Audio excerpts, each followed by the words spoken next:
Okay. Listen. Random live. Y'all know it be like that for me sometimes. You know what I'm saying? So y'all gotta bear with me. If you fuck with me like that, you know it be like this sometimes. So don't talk a lot of shit. All right. I worked today. I did the same thing most everybody else did today. Okay. So don't talk a whole lot of shit. Well, here's what I'm gonna do though.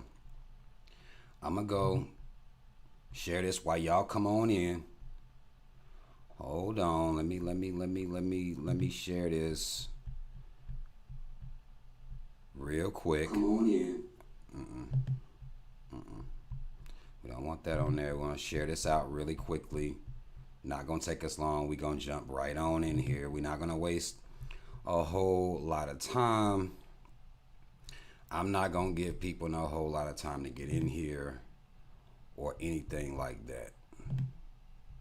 We gonna jump right in as soon as I get these shares out. Just in case, somebody ain't got nothing to do right now and they may want to come over here, fuck with us, subscribe to the channel, like button and all this old shit. They may feel like doing it today. Maybe they didn't feel like doing it last time, but today might be the day that y'all just drift over and hit that like button for me. Why the fuck it won't let me? Okay, cool. I think I might take my L on that. Yep, just will. All right. Okay. Let me go back here. All right. Mad love to everybody that's here already. Y'all already know what it is. First and foremost, shout out Team Rob. Y'all know what the fuck it is. Black first, second, and third. Okay. Look, I want to talk about this shit. Okay, but I'm gonna do a little, to give people time to get in. We'll do a little. We'll do a little banter. We'll do a little banter. I want to say this. I have been, based on y'all's advice, based on y'all's comments, I have been checking out more of the podcasting, black relationship, YouTube videos and shit like that. I don't know how y'all do it. Some of y'all are strong, okay? Some of y'all have strength that I myself don't have, and I consider myself a pretty strong person. But y'all got strength that I don't have because y'all can watch people say the same things, have the same conversations every single day. And it doesn't bother you. Like it's something that everybody chalk up. It's just what y'all do every day at this point. I don't know how y'all do it. Y'all got talent and powers I don't have. I run out. Like, even when people are telling me, well, go check out this video, and they sending me this clip, or, even as I'm trying to do it, it's all the same exact stuff. Which begs me to question, okay, then what's wrong with people? Not the preacher, but the congregation. So now I'm looking at the congregation.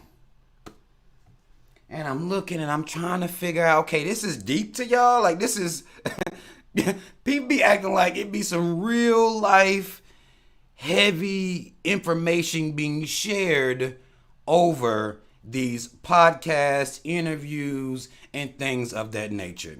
Even to the memes even be the same questions, the same things said about relationships, whether it's the 50-50 debate or, table debate or, modern women's do this and modern men's do that. And, it's like, what the fuck? And y'all think this is deep?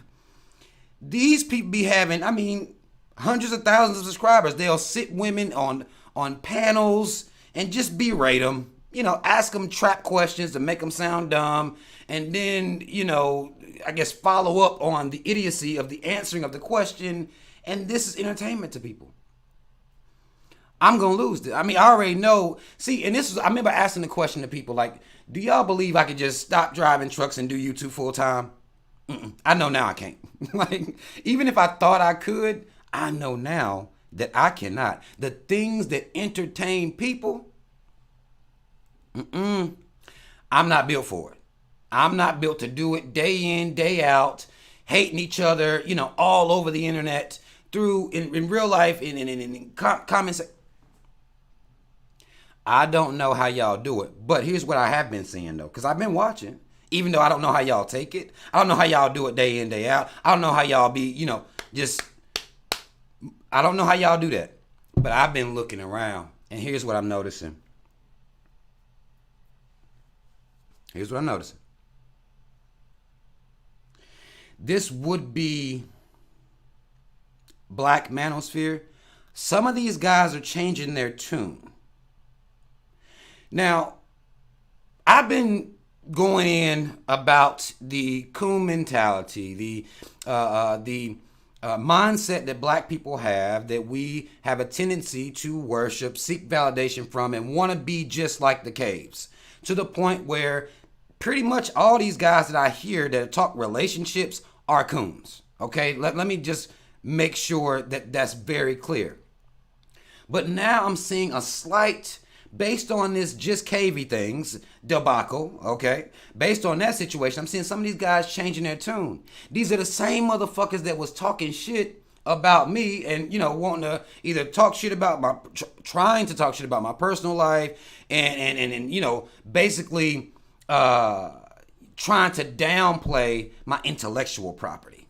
Because none of these niggas ever took time out to actually have an issue with what I'm saying. And I will leave space open for that tonight. I'm actually going to be sharing the link here in a little bit, and I'll give people the chance, if you want to come up and debate my intellectual property or argue with my intellectual property, or I said something that you ain't like, if you want to argue those things, I'll leave space for you to do that tonight. Okay? You will have your chance to do that tonight. Okay? And it has to be something I actually said, not shit that y'all create in y'all's minds and all this other extra ass fuckery that y'all be having going on. I don't really engage in YouTube beefs, but what I'm seeing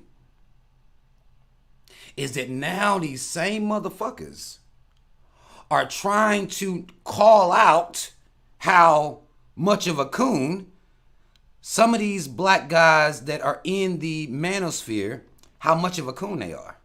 I been was doing that. Y'all told me I was wilding. Y'all told me I was simping. I'm pandering to black women for calling you motherfuckers coons. That's what y'all telling me. But now that it's cool, anybody who, the motherfuckers that was siding with KV things, now it's cool to call those people sellouts. Now y'all see how much they worship white bitches, cave hoes. Now it can be a conversation, whereas, well, I don't agree with them being on that coon shit, basically is what they saying. But y'all was talking shit to me for doing that. I was pandering for doing that. Been doing it. Knew y'all was coons. Told everybody y'all was coons. Y'all told me I was a hater though. I'm just a hater, broke as fuck, living under the bridge with my mamas and anything that could be said about me. Well, I got multiple kids with multiple women, thus I got all this going on. Even though they've tried very hard, can't find nothing on me. Nothing. They've been trying. They won't deal with my talking points at all. But they've been trying. Won't pull up to debate me at all. They be mad at some of the stuff I be saying. They'll call me shit like simp and, black woman pander and all this shit. They do it on my Facebook page all the time. Because if you don't hate black women, you simping. That's the going. And this is what allowed so many hoe ass niggas to come into this space and have this rhetoric, because all the prerequisites is for you to hate black women. You don't need to, it ain't deep. There is no checklist. There is no test that they take. Oh, you hate black women? Oh, what they did to you? Oh man, they did the same shit to me. That's all it takes. That's literally all it takes. So, because I don't sit around having disdain for black women, that makes me a simp, right? This is the going rhetoric. Because I look out for all our people, then I'm a simp, right? I speak up and speak against propaganda against our people, I'm a simp, though. That's what makes me a simp. These manosphere niggas are fading fast. The so-called red pill, based on what I'm seeing, is fading fast. It's fading. It's not what what y'all wanted it to be. You know what I'm saying? Like, and that's cool. It is not what y'all wanted it to be, but y'all gotta deal with that shit for real. And y'all gonna have to be fair and come out at least. Well, I know y'all not going to, but I've been told y'all what that shit was about, what it was, and what it was built on. I've been told y'all. Been. So now motherfuckers wanting to, they can kind of acknowledge it now. You got some of these red pill guys that are coming out speaking against the so-called red pill. The stuff ain't making sense now. It's not applying to reality, which is what I said. These are internet spaces that these people who hate each other create, and they exist on the internet. I told y'all this shit didn't pan out in real life. I told y'all. Even though y'all sit and have the same conversations every day. Who was it? Was it Gabrielle Union? Gabrielle Union did an interview, and apparently in that interview, she said something along the lines of that she and Dwayne Wade split bills 50-50. Now, the fact that y'all aren't tired of the 50-50 conversation blows my mind. But what it also lets me know is why I don't, even outside of my black skin, I don't connect with black people, and particularly online, I don't connect with black people like that. That's not something that I'm happy about. That's just a state of being. I don't connect with black people like that because you can talk about 50-50 over and over and over and over again. You can even come and somebody who, what they got going on in a relationship ain't affecting you, ain't got shit to do with you. They could be giving an interview talking about their relationship, and you'll have an opinion on their relationship or marriage based on what they said. You'll have an opinion. You. Like, let's just, and this is not, I ain't trying to disrespect people, but you, really? It's almost like that meme. I think it came from, I think Outkast was in a movie. They took out one part, and it was like, I know that ain't who I think it is. I think Big Boy did that of Outkast on some movie. I forget the name of the movie. I know that ain't who I think it is. That's how I feel when y'all talking about this every day. Like, what, you? You know that you don't, that what's being said, the fact of the matter is, everybody, somebody said it was ATL, mad love for you, put me up on game on that. The fact that we could engage in these stupid ass conversations every day, talk about what we would do, what we would leave, how we wouldn't fuck with them no more. We would just dissolve our marriage of all these years. Oh no, I would never. But then y'all talk about black families. Do y'all know how fucking stupid you sound? Do you know? Because I don't think we do. Because people be I'm looking at these podcasts, they be having serious faces. These be real life conversations that they be having with the headsets, and they be serious. Do you know how stupid you sound? Black men will claim that they don't take nothing, wouldn't do nothing, ain't doing nothing at all for to be or to continue a relationship with black women. Black women will claim they ain't putting up with nothing, ain't doing nothing to be with no man. This is what everybody's saying about each other. And I'm looking like, I know they ain't who I think it is. Not the same niggas that was sitting around talking about our grandpas and grandmas and how they were together all these years. These can't be the same people. It's impossible for this to be the same people. There's no way you believe those relationships endured based on everybody being so quick to leave. Everybody not putting up with nothing. Do y'all believe that? If you do, I don't think you have the presence of mind or the experience to be talking about relationships. I just don't know how people, I don't know how y'all doing it. I don't know how y'all allowing people to get away with this shit. I mean, these be big channels too. You got somebody mentioned Fresh and Fit, and some of these other channels, I've tried to sit and watch some of Fresh and Fit stuff. When I've seen clips of their stuff, I've tried to sit and listen to these coon motherfuckers. I don't know how y'all do it. The only way I can see that people listen to Fresh and Fit is if they're also coons. That's the only way. The only way y'all can listen to the people that y'all listen to. I was listening to something. Who was it? Donovan Sharp. I don't know how y'all doing this. Donovan Sharp is a coon. Fresh and Fit coons. The people that get this attention be coons. They're trying to put out that, men get all this pussy. Even though we talking about older men. And these be dudes that are upward towards 40, moving past 40. And all they talking about is getting all these hoes. Oh, this pussy. These are conversations that you have in high school. Maybe in college. Where you bragging about getting all these hoes. By the time you up in your 40s or pushing towards 40 or anything like that, those conversations are dumb. They just dumb, y'all. They're dumb conversations. And you're misleading young brothers into fuckery and bullshit by telling them that this is the way to go. All while shaming single mothers.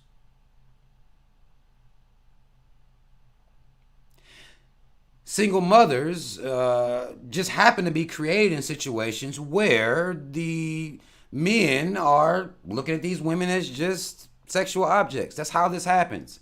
The arguments don't make any sense at all. They don't add up. You telling young guys to go out here, fuck all these bitches. Have sex with all of them. But then, as the creating of the would-be single mothers that y'all hate so much, that y'all talk about, don't nobody want to be nobody's stepdaddy, all this, I don't see how y'all do it. I really don't see how y'all take in this same content. It be the same shit, different day, or same shit, different channels. All these motherfuckers sound the same. All these motherfuckers are anti-black.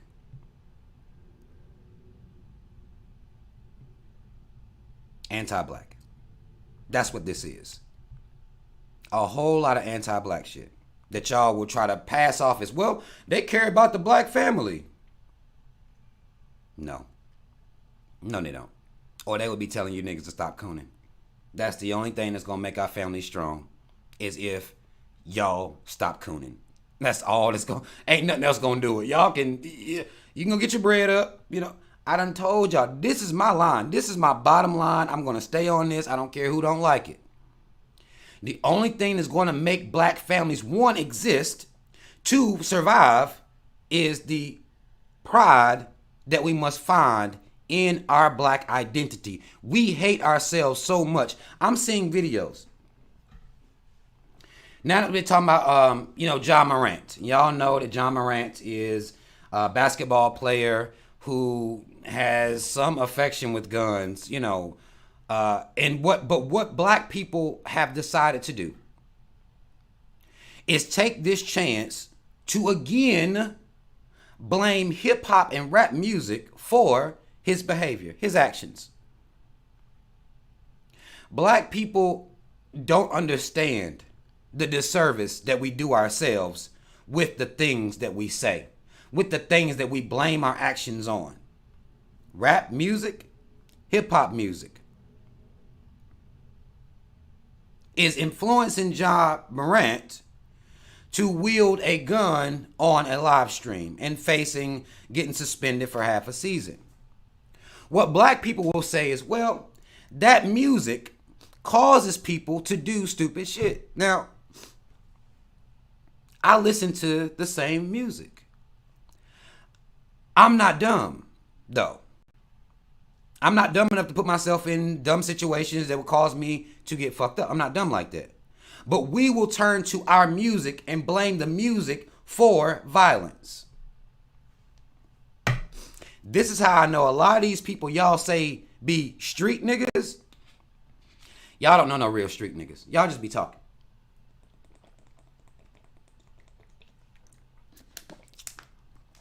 What we call hood niggas. And I have a affection for my people. Many black people have been able to do this thing in their mind where they can separate themselves from the hood, or the hood niggas, the ratchets, the ghetto people, whatever. They believe that they can create this divide amongst our people away from those people, right? Which is just another form of cooning. Because now you devalue these people. You basically say, and this is what people say about hood people, that basically they got what they deserved. Do you know who says that about all you niggas? The white man and his mama. They said it about all y'all. That's why y'all try to tighten up, change your voice. That's why y'all do all this little stupid shit. You try your best to move away from those niggas. I ain't that. I ain't urban. Now what you're saying is, well, it's the music that makes people act like this. There is no study done on what the fuck was the KKK listening to. What type of music was they listening to? What do mass shooters listen to before they ride out? There ain't no deep dive on that at all. I've even seen before somebody say something about, because this wasn't me. What was Christopher Columbus bumping on his way over here?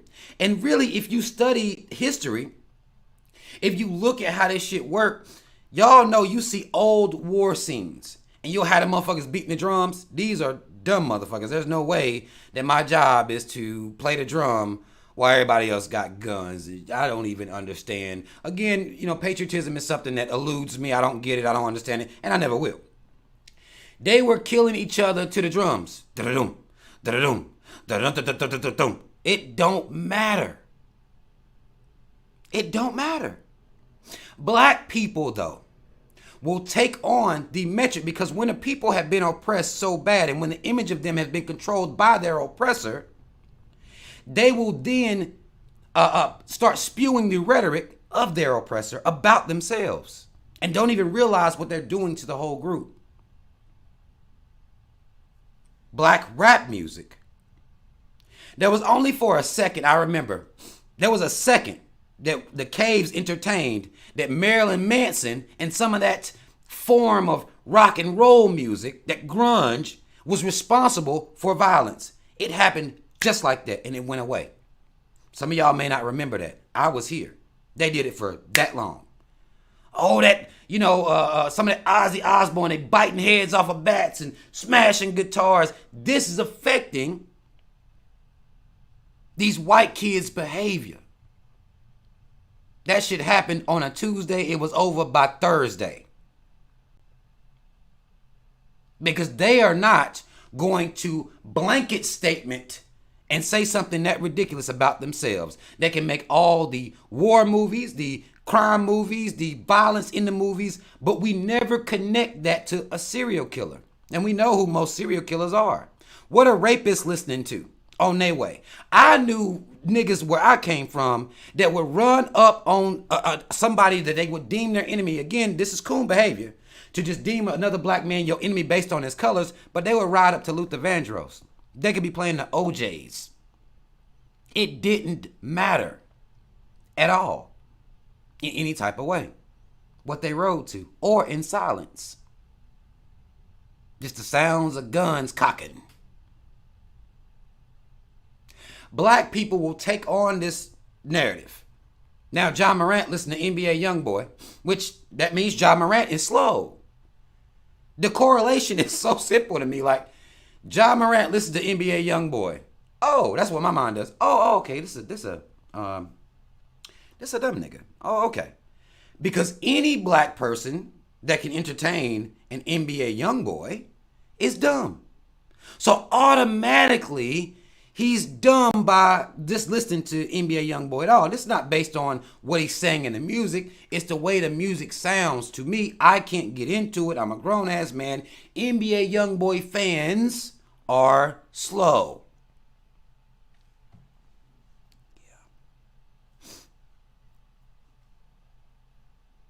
Yeah, they're slow.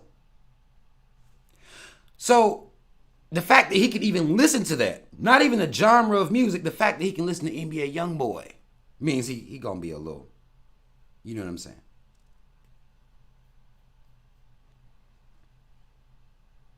That's problematic. John Morant is facing suspension, of course, and I don't give a fuck about rich nigga problems. I really don't. I know that black people have a tendency to care about rich nigga problems. You know, there's something about us, inside of us, that makes us care about rich nigga problems. I don't. Okay? I don't. Not something like that. I don't care. Had John Morant been, murdered by the cops unarmed or something like that, different story. Him being suspended for some games,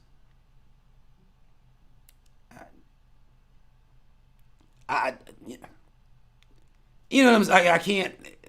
I can't care about that at all in any type of way. Nor am I gonna come out here and just try to go in on him and black culture is the problem.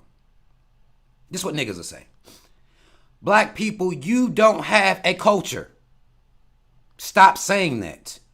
It's ridiculous at this point. You don't have a culture. I don't think you want to have a culture, if you ask me. You have no interest in creating a culture. If you did, your culture will be built on black pride. That's my story and I'm sticking to it. That's what the culture would be built on. You don't have a culture. You got shit niggas do.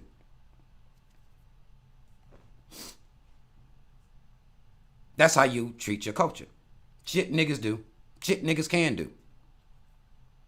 You ain't got no culture. You ain't got no culture. Because you put everything into your culture. Everything. Even gun violence. That's a part of your culture. You've taken that from the caves. They told you it was a part of your culture. They told you it was a part of your DNA. And you believe it. What's wrong with niggas? Not asking what's wrong with people of Earth and the senseless violence that takes place all over Earth. Not what's wrong with people. No, what's wrong with black people?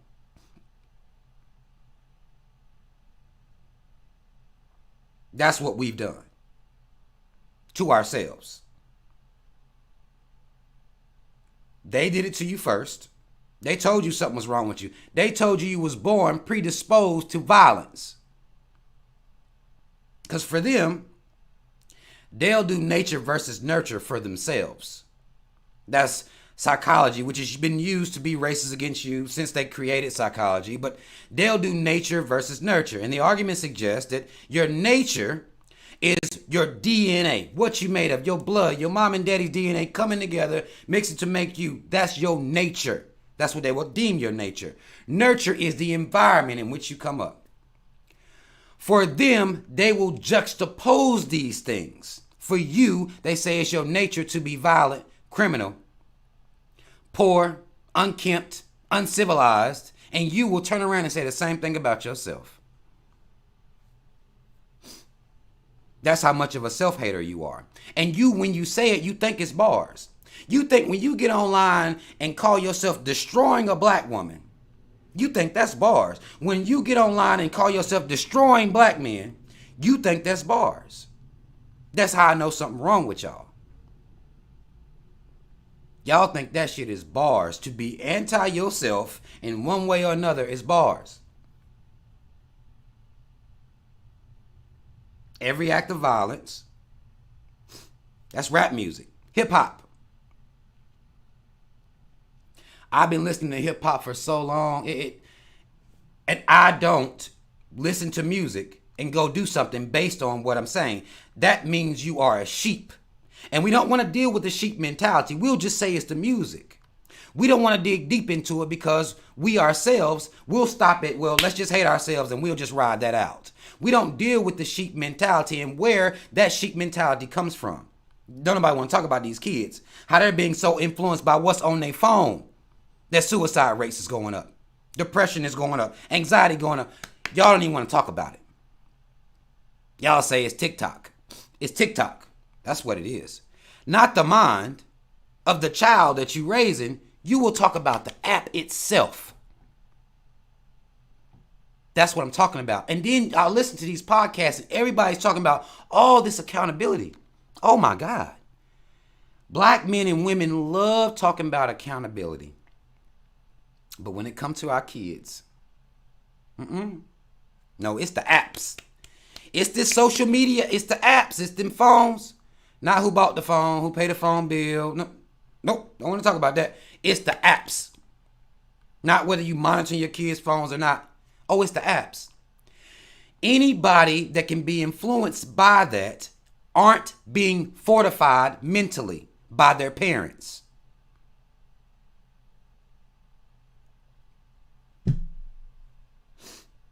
We're going to talk about that, DW, too. We're going to talk about it. That's a good point. So when I hear all these black people talking about accountability, but when it comes to our kids, we'll blame society, teachers, and the way that these black kids, what I'm seeing videos of them when teachers are taking their cell phones.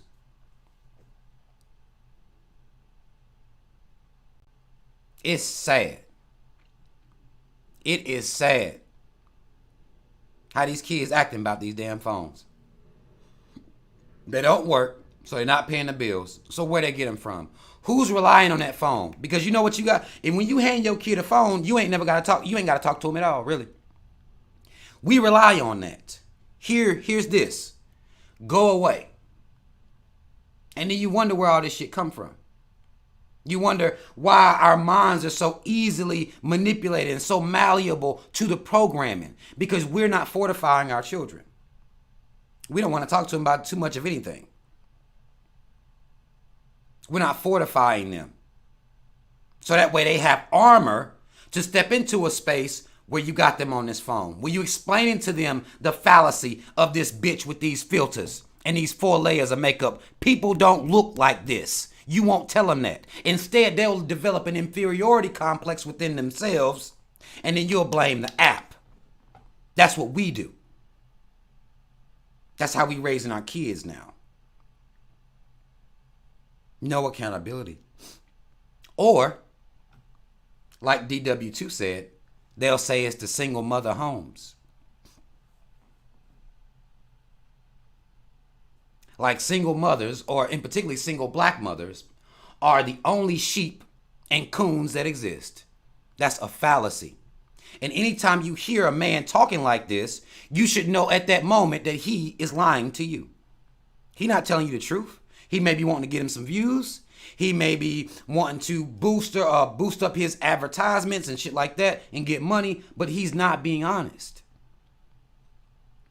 Any woman that talks about black men specifically, without any mention of the coon shit, on both sides, these aren't real people.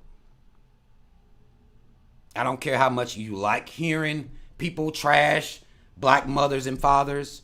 I'm gonna tell you, I shared a status up on, I want to say it was Mother's Day. Now y'all know we don't do these Europeanized holidays and shit like that. We don't do that. I have no interest in it at all. But I do believe in acknowledging the fact that without mothers, there's no people. And for some reason, a mere acknowledgement of that fact is controversial amongst black people. It's so weird to me. And then we looking at our kids, wondering where their low self-esteem comes from, wondering where their sheep mentalities come from. And then I'm like, well, listen to their mama and them. They daddy them. That will explain a lot about what's going on with these children. Their parents is dumb and aren't fortifying our children. I said, here, I'm going to tell you, I'm going to try to make it to the actual post. Because I talk about this type of shit. People do not talk about this type of shit enough, in my opinion. Nor when they're talking about relationships where they clarify where they stand. Hold on, I'm trying to find it. Here we go. It says here on this post, and I'm going to read this post out. It says, black mothers and fathers, we don't have to minimize one another to show our importance. We don't have to demean each other to uplift ourselves. That's a tactic we picked up from them caves, and it's time we give it back. Do you know that there were some brothers that found issue with that? I don't believe we have to demean one another in an effort to uplift ourselves. I don't believe in that. And for that, people have a tendency not to really, a lot of these, well, really, it's only coon ass niggas. I'm just going to be honest. But the sad fact that, most of our population is made up with coon ass niggas, that just means most of these niggas don't fuck with me. And it's okay. It's going to be okay. I don't feel like we have to degrade each other to uplift. We're both necessary to bring life. That's a biological reality. Do you know that there are people that would argue against this just because they hate women so much? We don't have to demean each other. Do you know it was niggas that got in here and said, well, back in the day, black women was demeaning black men, and now black men just getting their lick back?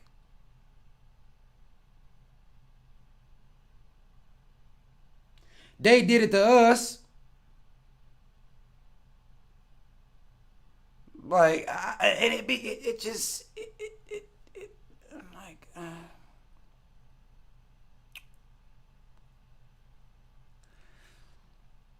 if you go based off your actual history, not your programming, because some of y'all get that confused.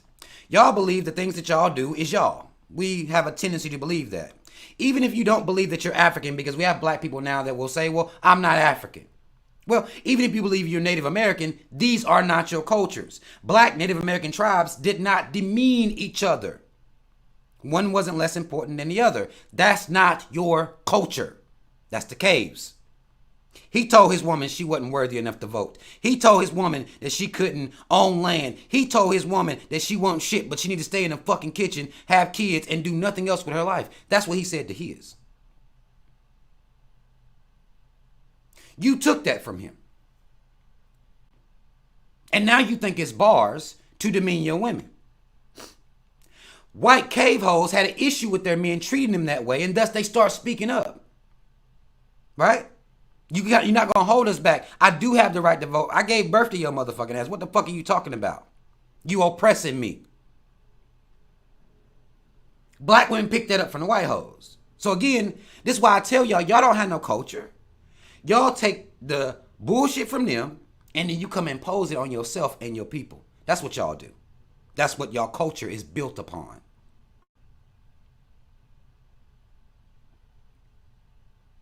Now, you have black women that would demean fathers.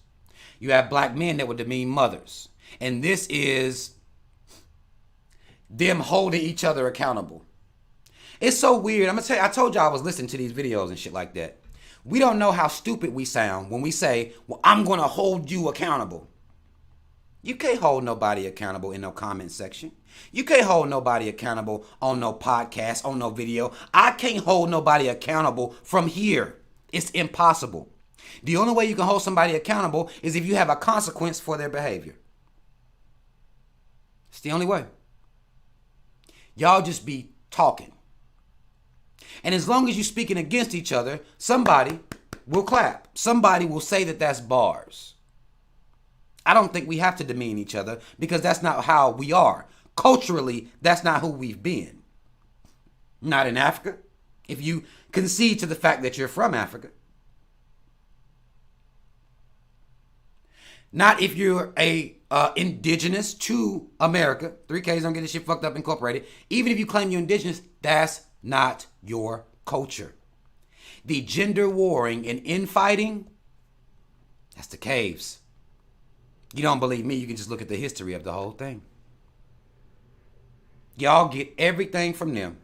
Then you come do it and act like you got some bars. You dropping some knowledge. You can't hold nobody accountable but your motherfucking kids. Stop it. What the fuck do y'all even be talking about? And y'all and the people will listen to these people and act like they dropping bars. You can't hold nobody accountable but your children. Are you holding your children accountable? Are they sheep-minded coons coming up in this society that don't have any type of, rearing as you shape the minds of your black children? Those are the only people you can hold accountable. Your kids. and yourself. There is no one else. I held myself accountable for being a coon, right? Step one. Therefore, I stopped cooning, right? Step one was holding myself accountable for such behavior. Step two was correcting said behavior. And now I'm here with y'all, telling you that you can do it too. And y'all know I'm going to say it. Come on down to the altar. This altar call real quick. Hit that like button. Come on down to the altar. If every time you think about black people, you think something negative. If you putting out negative propaganda against your own people and you think it's bars. You don't never say anything positive about your people at all. And you think that's bars. The only thing you give niggas credit for is being able to dance good and being good athletes.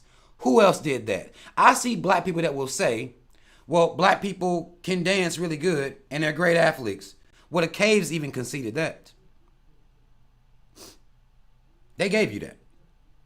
And that's all you give yourself. Y'all act like there is nothing else black people can do. Even black people act this way. But we don't look at this as coon behavior.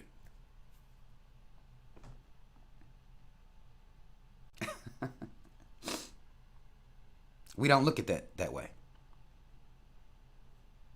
We divide ourselves up based on a socioeconomic class system that was invented by who? The caves. Y'all won't acknowledge how much of your mentality come from them people. Where do you think you got calling somebody broke from? You think that's a black thing? I'll give y'all some time. Where do you think that came from?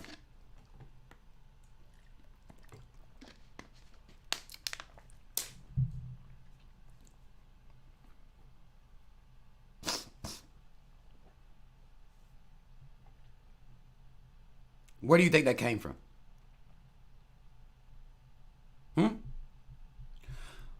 Where do you believe this type of rhetoric came from?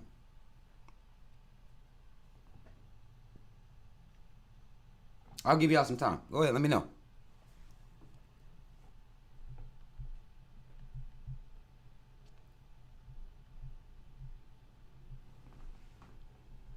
Anybody know?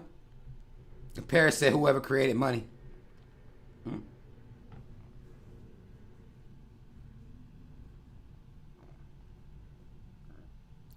When you were on plantations, you were able to be disrespected not only based on the fact that you were on the plantation and you was owned as chattel slaves, but also because you didn't have money. Your life was relegated to the fact that you were poor. They used that status of you being poor to dehumanize you. Those poor niggers, they used that to dehumanize you.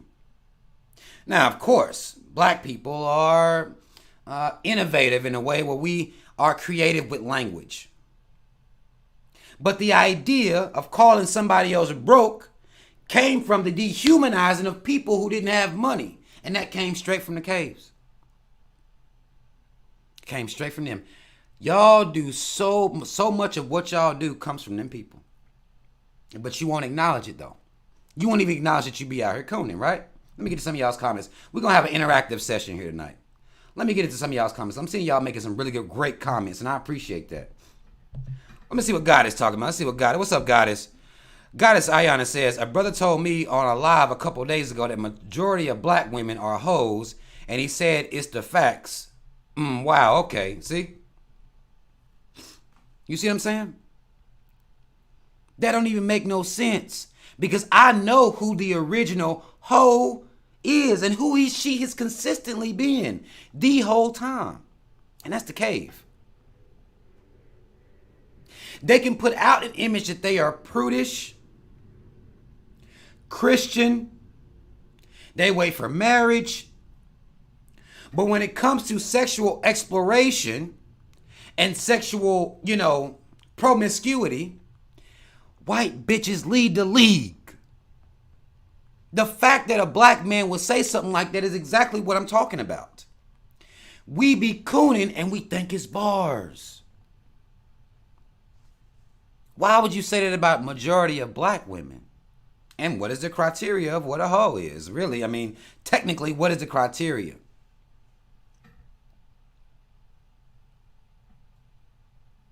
How could you say something like that about your own people, and particularly the womb from which you came?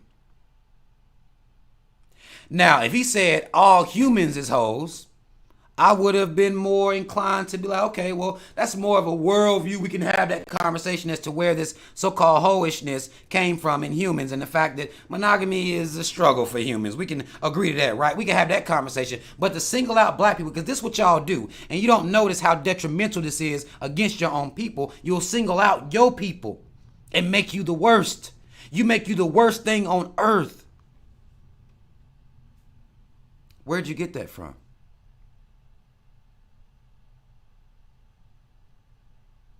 Where did you get that from?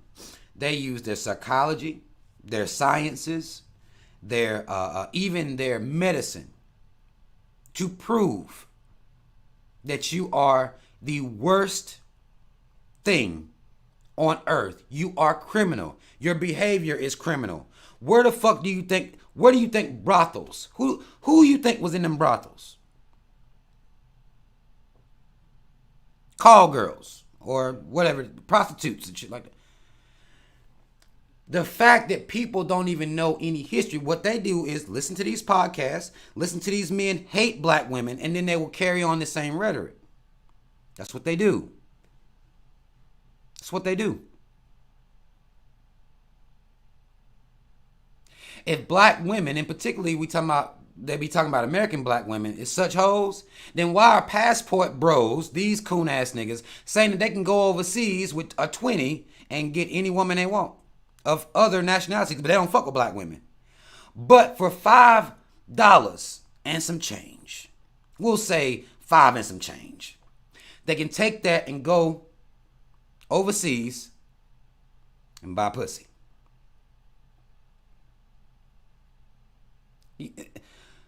The argument falls apart once you stop cooning. Once you look out here in reality and come outside the vacuum that the internet has created. The same vacuum that's sucking our kids in and fucking up their self-esteem and their self-image. That same vacuum is where all this bullshit be coming from. Same one. Same one. Remember when niggas just 2 weeks ago talking about some freak Nick? Y'all might see y'all mamas on there.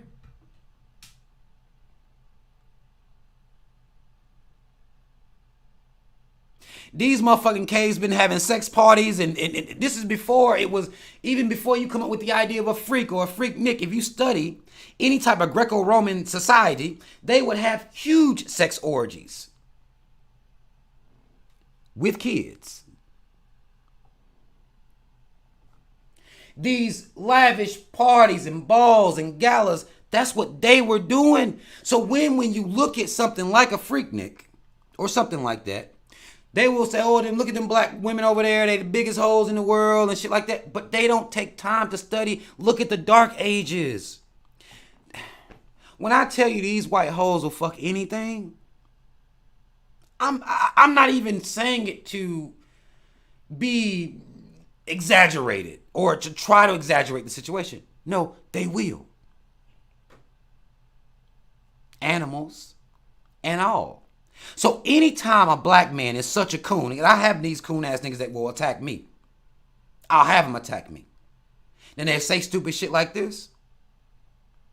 I'll let them know who leads the league in fucking dogs, horses, and anything else they can get their motherfucking legs wrapped around. It doesn't matter. That's the cave. That's the cave hoe. The one that y'all put up on a pedestal. Because the problem is that a lot of black men and black people in general, not just black men do this, but we put these caves up on a pedestal. We don't even talk about their debauchery, their fucking nefariousness, the shit that they've been doing historically. We don't even want to talk about it. So they'll forget, oh, I forgot they fuck dogs. Yeah, you forgot. Because you spend all your time disparaging black women. You forgot. You didn't even know it. You didn't even study their culture, that Greco-Roman bullshit. This homosexuality and all the shit they would get into. You didn't even study that. But you're going to say black women, the biggest majority of black women hoes, though. I don't allow propaganda. You see what I'm saying? This is why these niggas will call me a simp, because I'm not going to allow something like that to be said without me pushing back. No, let me present you with the biggest hoe on the planet and historical hoe. The historical hoe, I know who she is. You didn't know, well, let me tell you. You see what I'm saying? And it's sad that brothers have those type of thoughts and think like that. And it's really, really sad. And you would think if you listen to some of these black women, black men are the only men on the planet that cheat. And I'm putting this in, other men treat their women good. They don't do anything. It's just black men. Black men are the worst men on the planet. We will say this type of stuff about each other or have this type of rhetoric about each other, and we don't think nothing of it. Nothing. When we put that into the ethos. Now, black people claim we so spiritual, but we don't think about the power of the words that we even say. That's why I'm not buying this black people and they acting like they spiritual and, want to do, candles. No. Because you're not even thinking about the words you're putting out here into the ethos, into the atmosphere. If you're so spiritual, why ain't you thinking about your words? If the black man is the worst man on the planet and the black woman is the worst woman on the planet, anytime you're treated badly, everybody on the planet will say you deserve it. Anytime something happened to you, you deserve it. You go missing more than any woman on the planet. Do you think these fucking cave cops gonna come looking for you? No. Well, you deserve it. You was out there late at night, wasn't you? Had on a skirt. You deserve it. You shouldn't have been out there. That's why you go missing more than any woman on earth. Because you deserve it. You the worst. And black men will perpetuate this. When black men getting murdered by these cops out here. What? You the worst. Hell, you can't even listen to a hip-hop song and not be violent, and not become violent, not have a thirst for violence. You're the worst. We'll say that about ourselves. And everything that happened to us, all people gonna say, they deserve it. We don't even ride for ourselves. We don't even defend ourselves. And because I do, I'm going to. I don't give a fuck if none of you niggas like it. I don't care if I don't get the views. I don't care about none of that. I'm standing on my square. And I'm waiting because I'm seeing motherfuckers trickling down now. Like, oh yeah, they some cool. The black Manosphere, them niggas be cooning. I'm like, I've been told y'all. So I'll stand on my square and I'll wait. I ain't moving.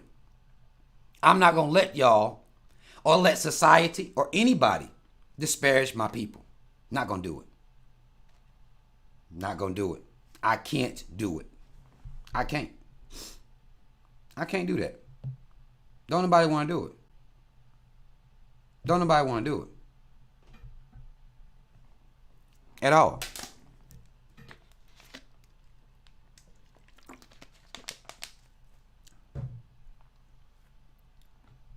This is reality.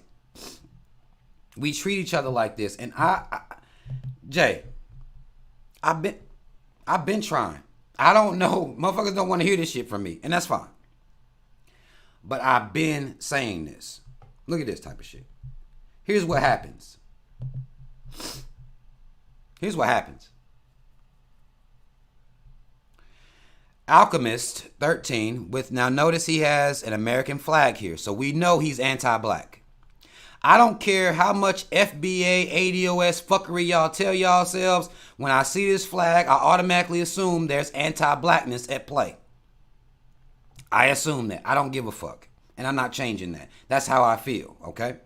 But we already see the American flag here. Alchemist 13 says, why is the black birth rate 75% out of wedlock? Like I can answer that question. But to disparage black people. See, this is what we do. To disparage ourselves, that question will be asked. Like I can explain out of wedlock, which means unmarried. Because the custom is for black people to be married to be families. When we know all you have to really do is live in the same house. You get the same effect. Right? You get the same effect. But because marriage is a measure that is used to shame our people, we even use it on each other. How many times you heard somebody say, "You're not married? You're not married." Well, hell, you ain't married. Well, you ain't married.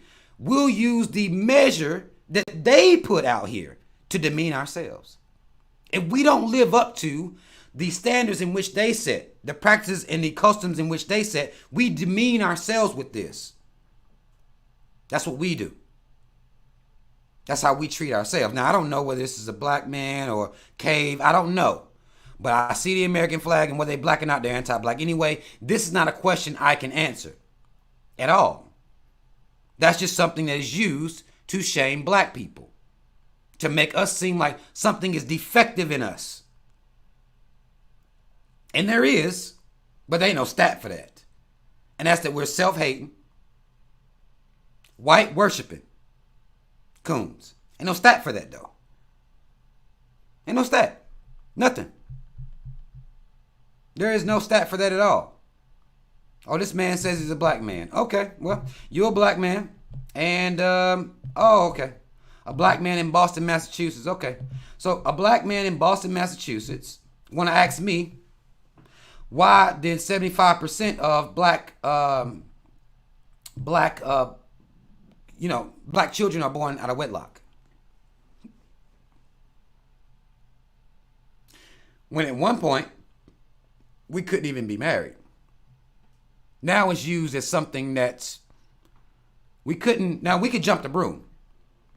We could do that. That was our custom. We could jump the broom. And even on plantations, you had black men and women that wanted to bond with each other. They wanted that. Even though there was no real structure to do it in successfully, because this black woman could be sent over here, the black man could be sent over here, the baby that's born could be sent over here, over there, everywhere. That was the situation.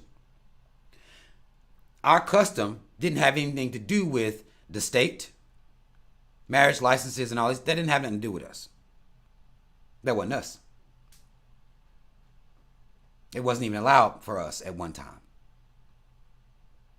So one could argue that based on this state of being, and maybe it had some effect. I don't know.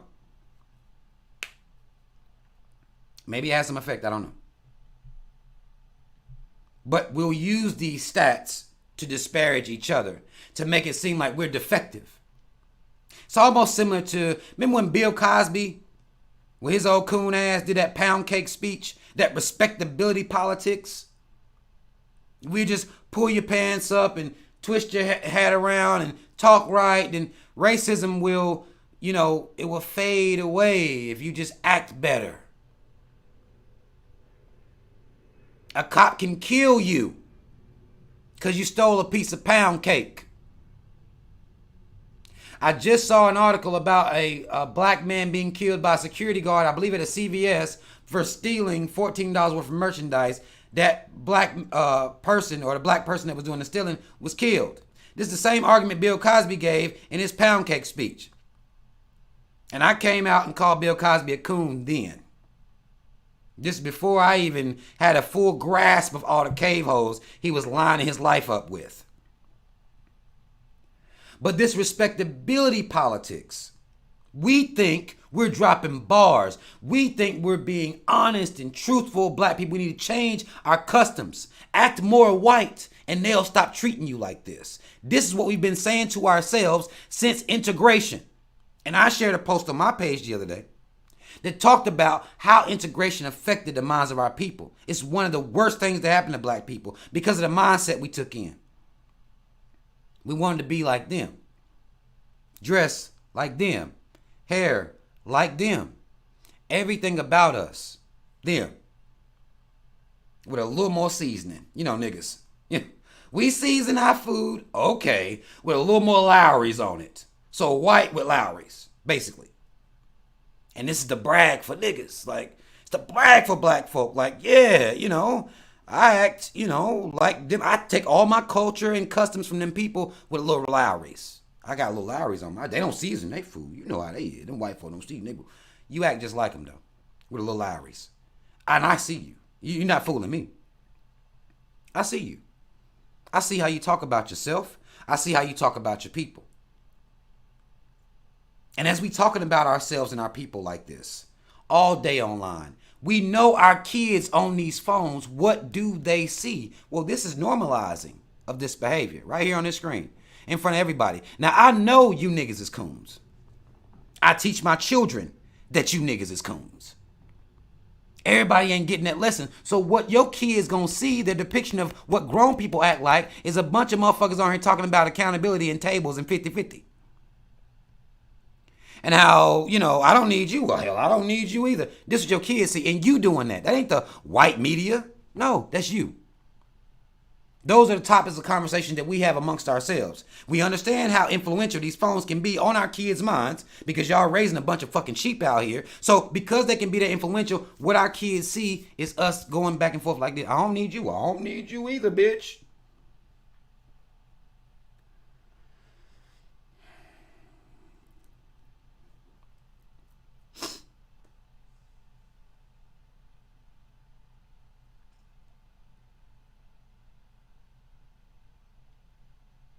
Motherfucker be on there trying to sound deep as fuck too. Well, you know what it really is the fact that these modern women, they think because they got degrees and education that they don't need no man. And so it's like,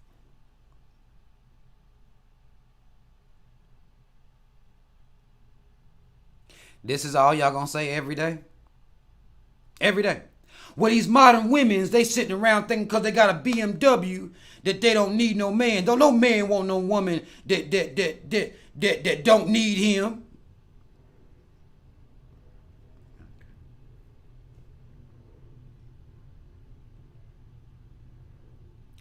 I can't even fully the premise of the conversation is dumb. Modern woman, high value man. We toss these things up around to each other, left and right, right and left. Y'all struggling to like each other. Nobody wants to talk about that though. Y'all struggling. I listen to these podcasts, whether you got your Fresh and Fits, whether you got your Black Manosphere content, your Donovan Sharps, your Duke Jacksons, your even some of the black women content creators from your goddamn, I'm trying to think of Danikas or maybe a Six and some of these divestors. I can't remember the exact names of their channels. But what nobody talking about is y'all struggling to like each other. Why can't we just talk about that? And what led to this? Where does this? What led to y'all don't like each other? And I can imagine it's because y'all talk so silly about each other all day. I wouldn't like that motherfucker to talk shit about me every day. Now, see, I'm not affected by what y'all put on the internet. I know this is a vacuum. The internet, these podcasts, I know this stuff exists in a vacuum. I know that. I have the proper mindset to be able to thumb through the propaganda. I have the right armor on to know when I'm looking at some shit that exists in a vacuum online. I know this. You're not going to tell me black women gold diggers and because of what you saw online. I'm not going to hear it. Not going to hear it, right? But I can do this. These young, angry, impressionable little niggas, they can't do that shit like that. They're not built like that.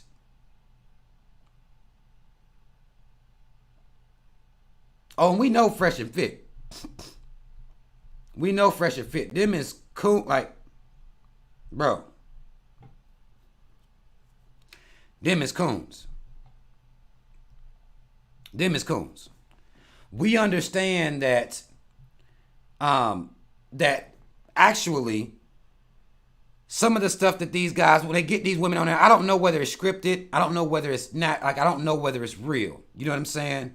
Or whether now, it's like how many bitches can you get on there to make a fool of themselves before you start handing out scripts or before you start telling this person what to say and this person on some, basically like the talk shows used to be type shit. A script. A script. Right? What happens is that black men and women seem to forget. We forget each other. We'll forget each other historically. Like it is, I'm talking about, it blows my mind so much. We'll forget all about each other. All the sacrifices that we have made as a people to get to this point. We'll completely omit all of that. When I see black men and women that hate each other or want to talk this shit about each other, we'll omit all of that. Do you know the sacrifices the black man has made to get you to where you are now, black woman? Black man, do you know the sacrifices that have been made to get you where you are right now? Y'all sit on this internet and act like, none of these things ever, like we just woke up like this. No, that is not how it was. That ain't how it's been. I don't even know where you getting your context or history from. Y'all mad that they threatening to take out, I think it's in Florida, they want to take out a CRT or teach about race. Or clearly it don't matter whether you teach these niggas or not. Y'all gonna forget it as soon as you get your little heart broken by a black man or woman. Oh, you forgot the history any goddamn way. So what's the point of even teaching you niggas? What's the point? Y'all forget it. You're too fucking emotional. And I'm not just talking about black women. I'm talking about both of y'all. Y'all too emotional. I sit here and listen to black men talk about how emotional black women are day in, day out on this internet. Y'all told me to look, right? I looked. They talk about how emotional black women are, but then I listen to what they're saying, like, nigga, you emotional too. And you bitch made. I think you're bitch made. Literally, a bitch made you. Because you wasn't always like this. A bitch made you. Literally. Built you from the ground up. A bitch made you. Broke your heart? She made you. Because what you are today is the some effect of all your heartbreaks. A hoe ass nigga made you, man. You hoe nigga made. So we got bitch made niggas and hoe nigga made hoes. And they're on podcast. Right? They out here on podcast now getting it in. And will forget. Y'all want to claim that the what they call it? The black people in America are supposed to have this rich connection to their history. I told y'all was lying. I had FBA niggas jumping, going crazy on me because I'm realistic. I exist in the reality that I know that we got a whole lot of what y'all call yourself FBA coons. It's not just immigrants. And I won't let that be said. And that's why, again, this is why don't nobody fuck with me like that. I'm not going to let y'all say little stupid shit just to say it because it sound good. Or, just to throw some shit out there to cause some problems. Well, no, I wasn't going to let that be said. I told y'all. So and how you notice this is you can get your so-called FBA, your foundational niggas, sit them in a room to talk about relationships and they'll both forget the history. They will forget. Now, they remember the history when it comes to them immigrants. Well, we the reason that they fought. It was on the backs of our fighting that y'all was even able to allow to come. That's real. They'll remember that. But we forget each other every time we have relationship conversations. We forget all about each other. Our very existence doesn't even happen without each other. You are not a black man or woman without black men and women. Like, it makes no sense to me. We forget all about each other every time. Because we motherfucking emotional. We get mad, we done got hurt, we done been abused, and we've been through all types of shit out here, and we forget all about each other. We forget the history and everything. Once we start talking about relationships, now you just remember the last motherfucker that broke your heart. So now black women ain't shit, and particularly American black women ain't shit. Black men ain't shit, and particularly American black men ain't shit. But who else got you to this point? Somebody tell me. I'll wait. I will wait.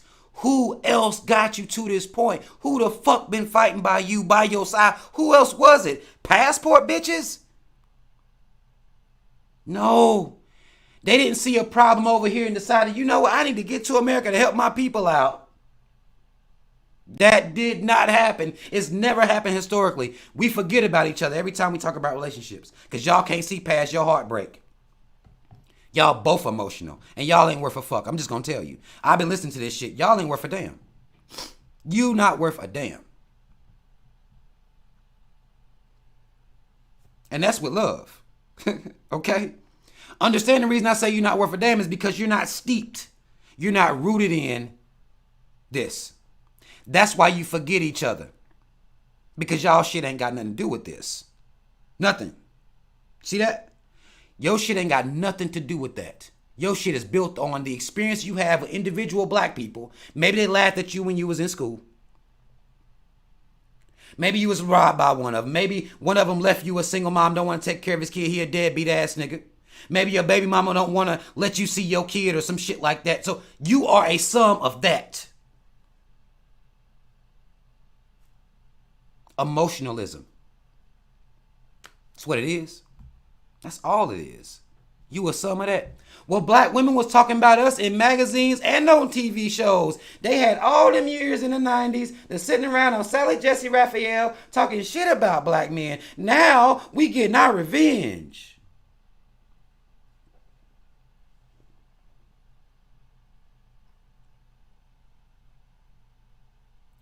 Niggas want revenge on black women for talking about them on TV. No revenge for the caves that been oppressing your ass for hundreds of years, though. You ain't got no plan for them. You don't even want to talk about them. But something wrong with me, though. Y'all forget each other constantly.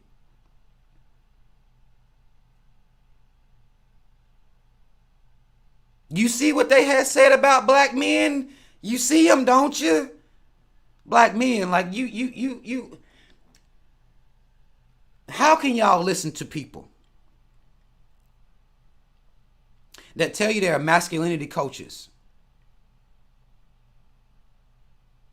but the way they teach masculinity is for you to act like a woman?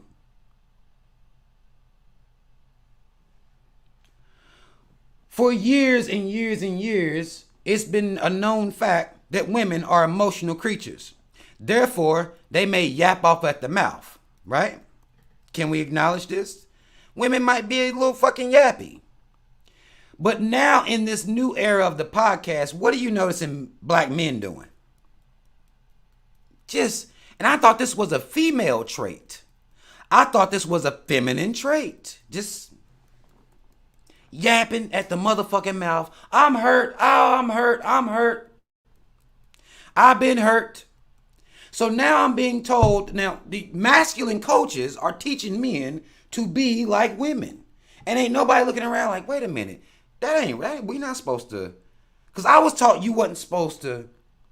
That's the code I live by. I don't care how much y'all switch masculinity up, because y'all done changed up so much now, it's almost disrespectful. Only thing you gotta do to be a masculine man is make money.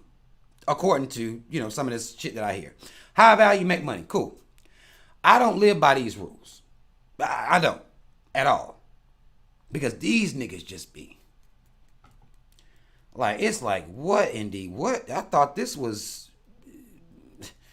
ain't supposed to be us. I was told, this was a feminine thing. Now niggas, okay. I'm gonna let y'all have it. Because don't nobody want to listen to me. I don't know what it is. I don't know what it is about me. Maybe I'm too abrasive. I don't know. But the way I hear black men talk about black women, it can't be my tone. It can't be. The way I hear black women talk about black men, it can't be my tone. It can't be profanity. I hear all types of shit. All types. And then, of course, they're going to pull that data out. Well, according to the Brookings, according to Pew Research, it says that niggas ain't shit. So, therefore, based on the research I did, that niggas ain't shit.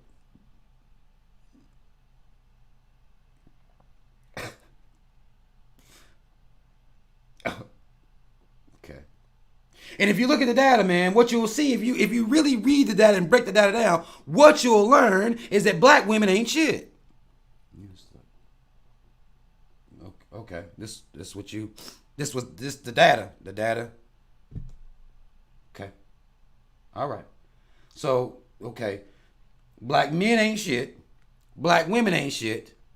By default, black people ain't shit. The data says that as well. Black people, you're a black person. Are you saying you ain't shit? Did nobody come check with you when they was doing the numbers? Cause I done told y'all, and I'll keep every time we talk about these numbers, I'll keep telling y'all, not one person came to check with me about no numbers, about no black folk. Not one. Not one. I ain't been counted in no study. None. I've been counted in 0 studies in my life. But according to the data, niggas ain't shit. It just, bitches ain't, black women. But only black men and women ain't shit. That's what black people do with their podcasts and their videos and shit. Only us. Everybody else good. Yeah. Everybody else good. Then you will have some of these niggas that'll make it an American woman thing. American black women. American black women are the hardest fighting black women in the world as it pertains to black rights. Period. There's no stat for you niggas to read off when you're doing your coon readings. Ain't no stat for that though, is it? So because there isn't a stat for that, you don't even factor it in. I do. I don't care how many black women cuss me out. How many of them done hurt my feelings before, caused me some type of conflict before. I don't care. That's not enough for me to say that the black woman is the worst woman on earth. I'm not going to say the American black woman is the worst woman on earth. I'm not going to do it. But you going to do it, and your kids going to watch you do it. What you going to tell your daughter? Accept her? Well, baby, I was saying that black women ain't nothing but hoes, and they ain't shit but thoughts, and all they want is money from a man. But not you, baby. No, not you. You good. You a good black woman.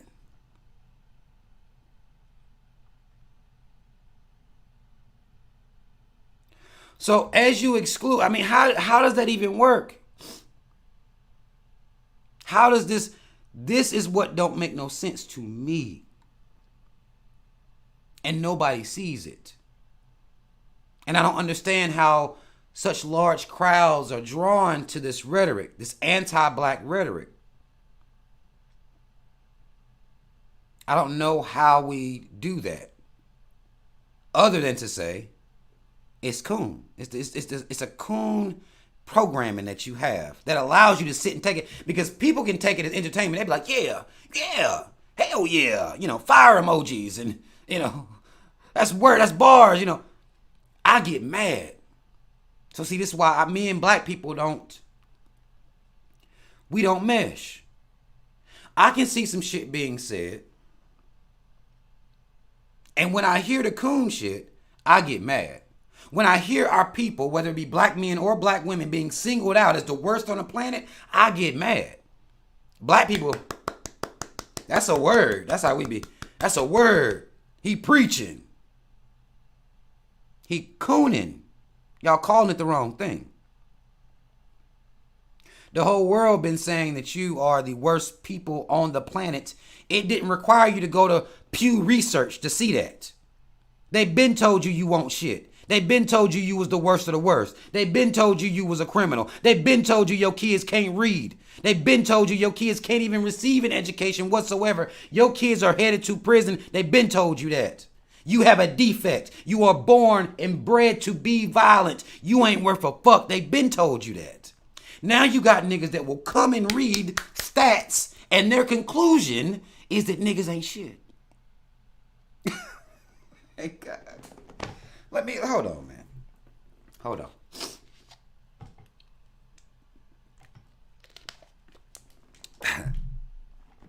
When the truth of the matter is that black people are some self-hating coons, there ain't no data to show that. That's the truth. That's the truth. They been told you niggas you wasn't shit. Now y'all dedicate an entire podcast to saying the same goddamn thing. And you think this is, this. It's it's very, very, very problematic to me. But that's why I call this shit same shit, different day. The fact that we can have these same conversations where the overall conclusion of these conversations is that either black women ain't shit or black men ain't shit. And this is what the conclusion is every time. Every time. And I said I was gonna get to y'all. Like, let me get to some of y'all's comments. I really appreciate y'all that are here right now listening to me run my fucking mouth. This is just sitting on my spirit, man. Like, anytime I drift out and I want to look at black YouTube, it's just so disheartening. But I understand that it's in this space that where people love this bullshit. And we are such fucking self-haters, and we allow things to be said about us that I don't feel like we should allow. But of course, I'm called extra because I'm B123. I'm going to do this. Like, this is what I'm going to do. Whether people like it or not, whether that means I got to be alone, or it doesn't matter to me the consequences or the sacrifices. I'm going to do it. I'm going to defend us in front of coons, on post, in comments, to the caves, here in real life. This is who I am, so this is what I'm going to do. This shit ain't popular. It ain't popular. Mad love to y'all, though. And if I'm making any sense, y'all put a B123 in the chat for me, please. And it is now that I will open up the space that if anybody wants to disagree or maybe argue something against me or something like that, I will open the space up for that. All I ask is that you keep it respectful and make sure when you're arguing your points is something that I've either said now or you heard me say in another live or a video or something like that. Let it be something that's actually, trackable. Don't just come in here mad, you hate hoteps, so therefore, like, I don't really want to hear that. And I need to take this, let me pause for the calls real quick. Everybody that subscribed to my Patreon and came over there and watched the video I did on Ebony K. Williams and the Breakfast Club, I really appreciate you for coming over there and sitting through that breakdown with me. I've seen people since then take this conversation all over the fucking place, as opposed to focusing on capitalism and what it's done to our people.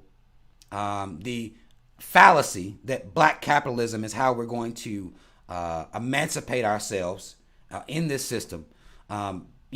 These are things that I talk about constantly. The working class people, these are things I talk about. I'm going to defend the working class people. I defend us. That's who we are. We are the working class people. I defend us, period. That's what I do. So I really appreciate everybody that took the time out to come, subscribe to the Patreon and check that out, because YouTube wouldn't allow it because of copyright issues and things like that. So I really, really appreciate everything. Queen Quiche, my Patreon is in the description box. It's in the description box. Check it. Everything's in there if you want to come and join my Patreon. I really, really appreciate you for doing so if you decide to do so. But sometimes YouTube be in the copyright shit and they don't want you breaking stuff down. So I will give you anybody who wants some smoke. And it's been a while since I invited smoke in. People get mad at me on post. I have niggas that come in and want to tell me I'm a simp or I'm pandering to black women. I have black women that will suggest that I hate black women and all this other shit. Anybody that has any issue with anything that I'm saying or have said, I'm giving you the floor. I'm giving you the floor. You let me know. I'll put the link in here and we can do it just like that. We can do it just like that. No problem. Or is there something that y'all want to talk about? Maybe that's on y'all's mind. Y'all been seeing, stuff that's going on out here. Things that may be topics that you want to discuss, whether it's entertainment topics or, more serious type of topics or whatever. Y'all can let me know.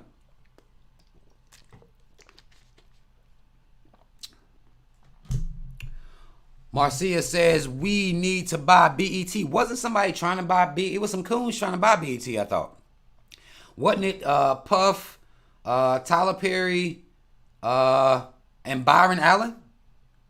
I thought we had 3 coons on the assignment. Did we not? I thought there were 3 coons that were going on the assignment.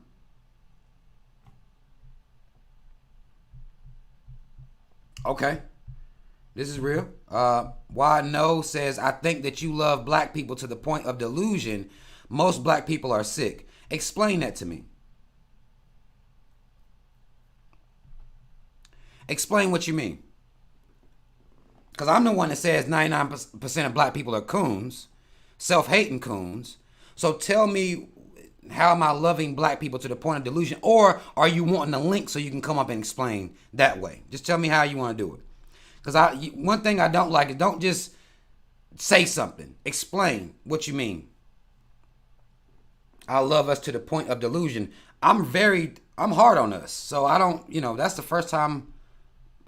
That's interesting, but I'll give you the space, of course, to explain yourself. Okay, Budgets.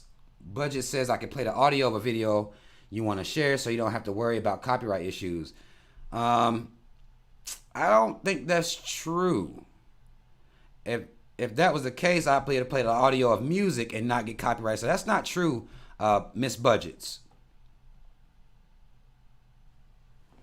That's not true. That's not true. Deshaun Williams says, hey, Rob, what's your thoughts on Ron DeSantis supporting a white Marine that killed a black homeless man on a New York train? SMH is tough for black folks in Florida, brother. Let me tell y'all something. When white people, when these caves support each other, that's not an issue for me. I feel nothing. Almost, it was people, because Ron DeSantis, they built up, I think it was $1.2 million for this cave's defense, the Marine that choked him out, and they choked the brother out. Brother Neely out.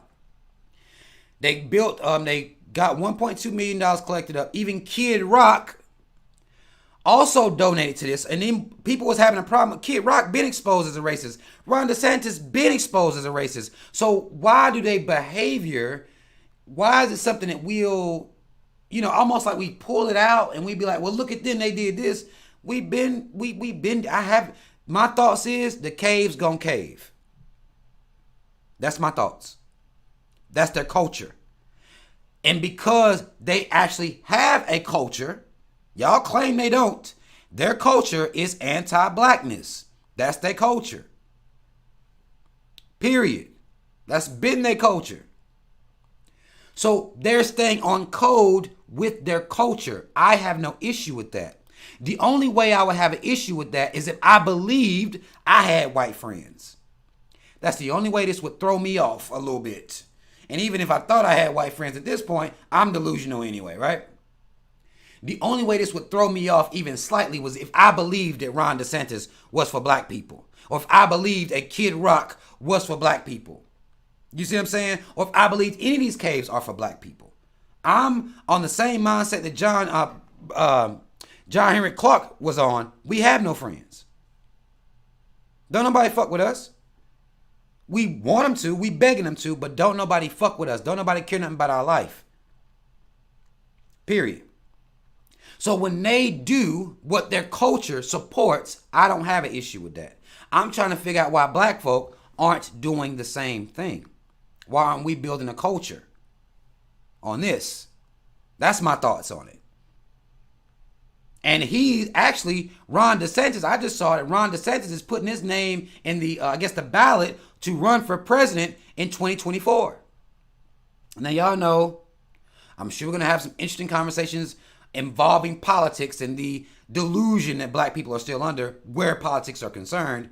But Ron DeSantis is about to be running for president.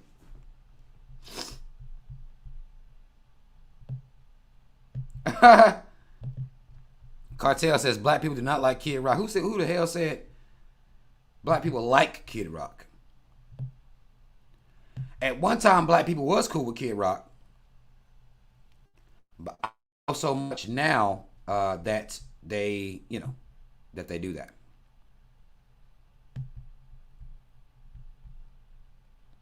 What did?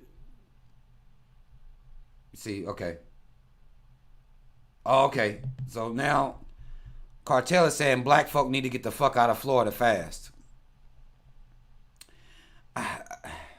I think anywhere black people run, if you running as a coon, you're going to show up as a coon no matter where you go. A prideless, white worshiping coon. This is why I'm against the idea that all black people didn't just move to Africa. That'll save us. We're coons. Therefore, running ain't going to save. No. At some point, black folk going to have to stand. It just is what it is. I said that it was remember when they said that Mississippi was passing those Jim Crow-ish type of laws. And everybody was like, well, black people need to get out of Mississippi. Anywhere you go where you're not standing up for yourself, you're going to be met with the same cave opposition. Period. I don't believe in fleeing, No, stand up for your motherfucking self. Build your culture on this, and that way the culture permeates no matter where you are, no matter what state you in. The black people there are like this. They're not going to let people roll them over. They're not going to allow it. Period. In my opinion, anyway. In my opinion. Okay. Well, okay. Jason Black. I don't watch much of his stuff, but I've listened to some of Jason Black's stuff, especially the expose he did on Just Pearly. I don't listen to much of Jason Black's stuff. But if he already talked about it, I mean, I don't, that ain't got shit to do with me though. So I don't know why you told me that. I don't know why you told me he already talked about it, because that's irrelevant here. But, okay.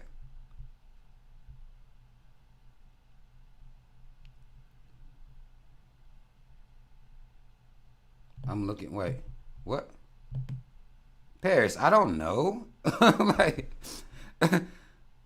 what do you mean? Okay.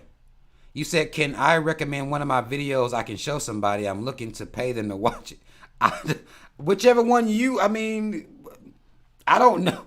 Whichever one you decide you want them to watch, I guess it's whatever. Like, I got whole channels. Like, it's really whatever. Like, this channel, video channel, it's whatever you want to show them. It really is.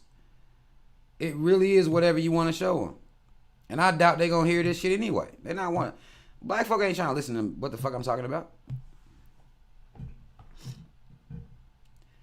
They're not trying to hear anything I'm talking about. And you're right, Linda.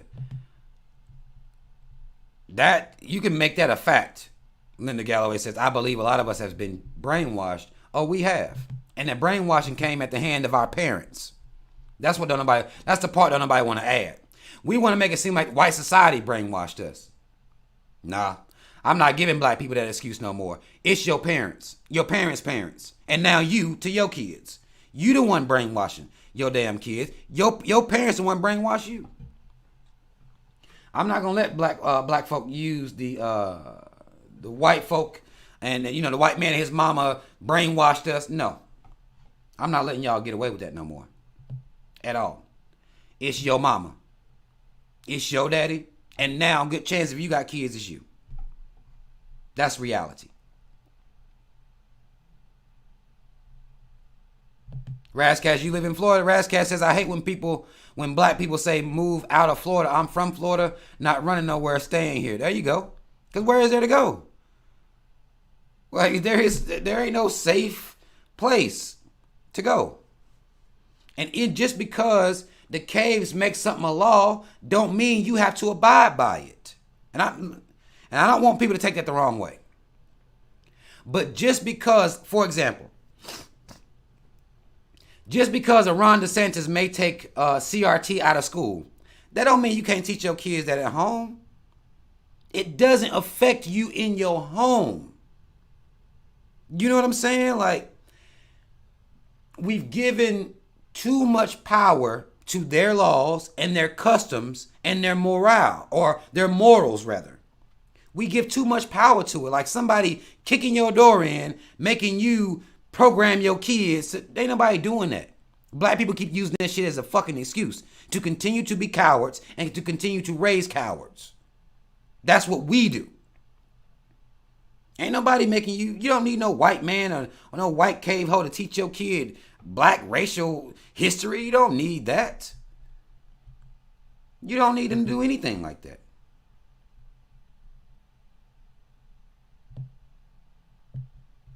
at all. These is facts, Cartel. Now I can rock with you on this. Says, I really think some black folks are too scared and afraid of white supremacy. You need to say you know. Don't say you really think. These are facts. But too scared and afraid of white supremacy to fight back in their fear, in fear of their lives. But we should be way past that as a B123. Ain't nobody, bro. Let me tell you something, Cartel. And this is, I'm glad you put it as a B123. There's about maybe 4, possibly B123.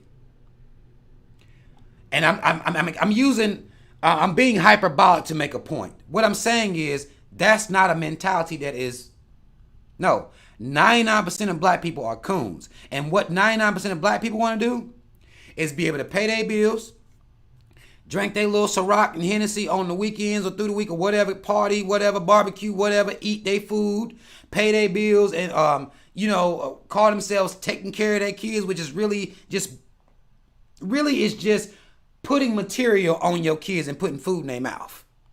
When people talk about providing for their kids, that's what they're talking about. They're not talking about giving them an ideology. I wish we were. That's not what we're talking about. We talking about providing material. That's the beginning and ending of our parenting usually.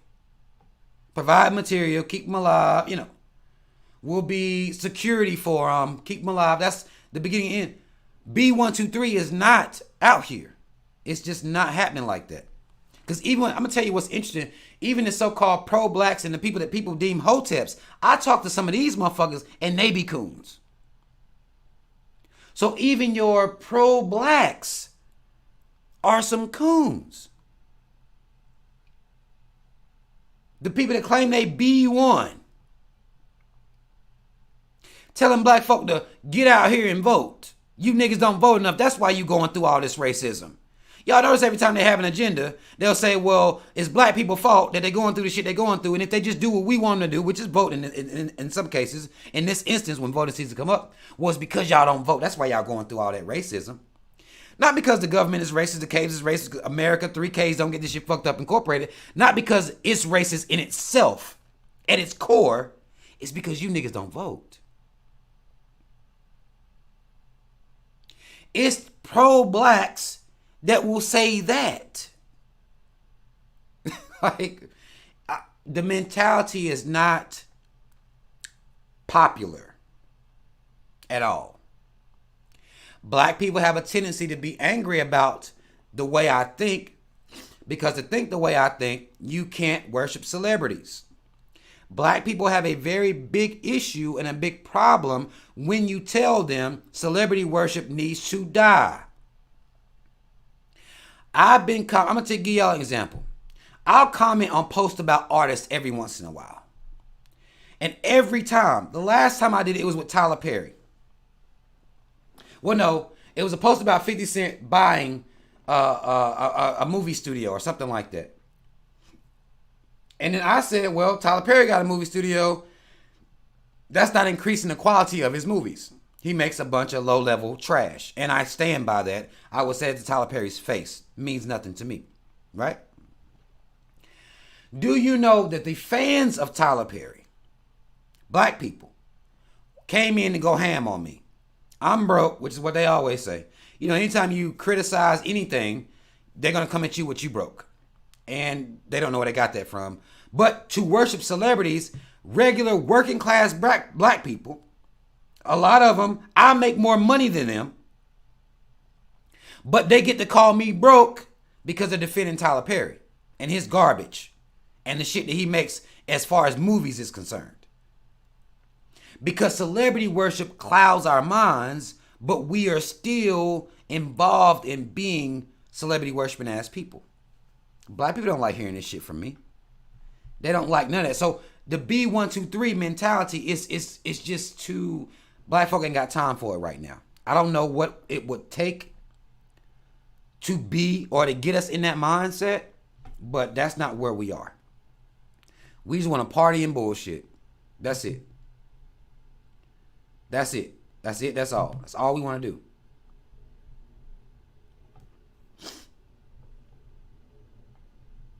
Okay. No, man. Okay.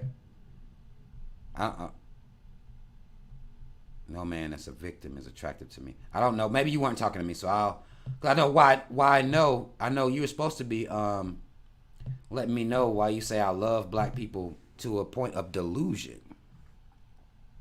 Rob, what do you think about Andrew Tate? Nothing. I think Andrew Tate, if I'm not mistaken, now you correct me if I'm wrong. If I'm not mistaken, Andrew Tate is one of these guys that talk about, masculinity, right? Just got hemmed up over in some country where he allegedly had some bitches held prisoner or some shit like that, right? Is it the same guy?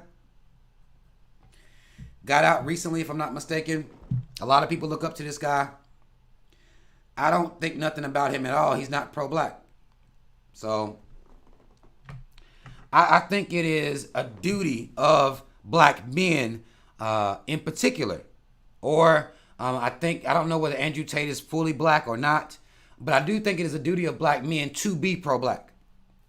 I think that's a duty that we have, or that we should have.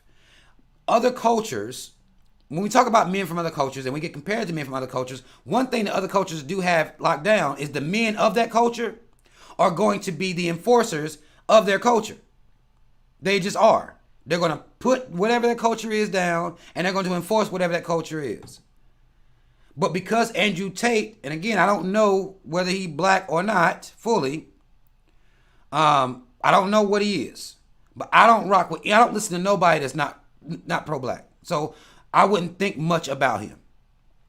He don't have, unless he does have pro-black talking points, or, under the banner of would be pro-black talking points. I think he just does this, men get money, fuck bitches type of deal. And I do not have any interest in that at all. Now, if that helps out some guys that didn't have a daddy or some shit like that, I'm fine with that. But I don't really get down with that. I don't get down with him. But I wouldn't be necessarily speaking against him. I think he's one of the guys that are now coming out speaking against the red pill.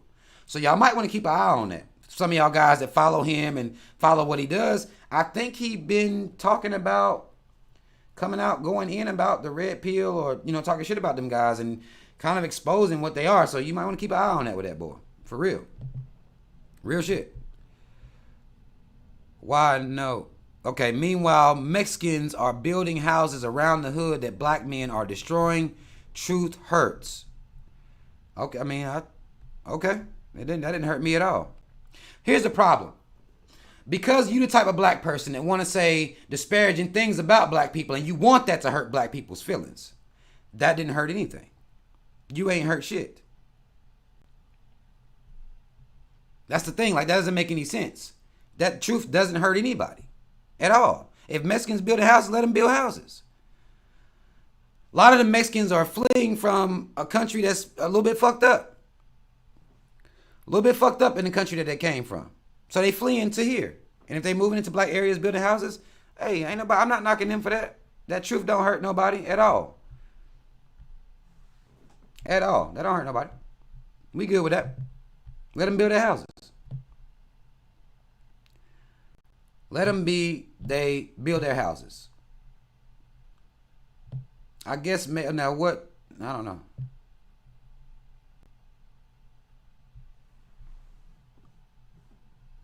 Okay. DC F Fly says, yeah, nigga, you ignore that real raw shit. Explain. What does that mean? Tell me what I'm ignoring that's real raw shit. Explain. I can respect the comment, but just tell me what it means. Do y'all want me to share the link? Do y'all want me to drop the link so y'all can come up here and maybe speak some of these things out? Would that be better? Y'all want me to drop the link? I will.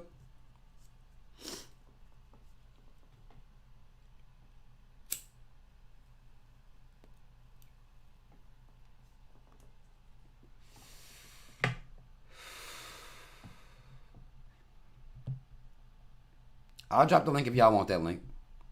No problems. No issues. Because y'all don't be being thorough enough. I don't be understanding.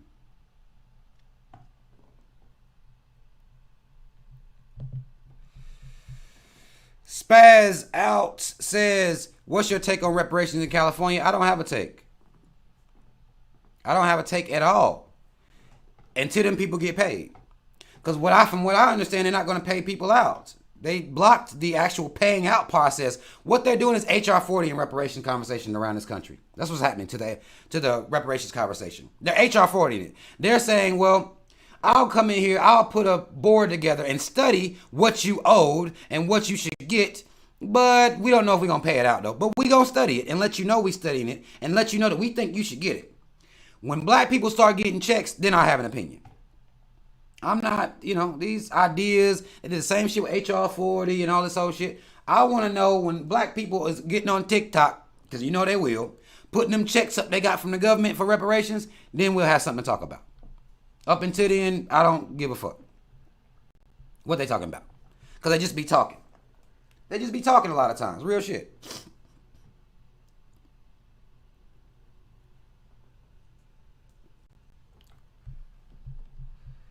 Oh man, Pyro, why you gonna do that? Pyro said, is it possible that you can, if you can re-upload, recreate, or revisit some of your older videos on your beliefs, history of holidays, religion, karma, white supremacy, etc.? I don't have the uploads. I don't have them on deck. That could be something I do on Patreon, possibly, maybe. I don't know. I'll give that some thought, Pyro, because I'm telling you, teaching black people history. It's difficult because we don't care. We will claim that we have traditions that we can't let go of. We don't care about the history. We really don't. We really, really, really don't. But Pyro, that is, maybe I will, because I've updated a lot of the ideas and things like that I've had. Now, holidays, no, I ain't updated that. We shouldn't be partying with these motherfuckers at all. But as far as religion and all that type of stuff, people just gonna be mad. I get so tired of religious people being mad at me. Or not just religious people, but people that believe in stuff. That know stuff for a certain fact. You know what I'm saying? As far as religion and creation is concerned, those people are always mad at me. That's constant. That is constant.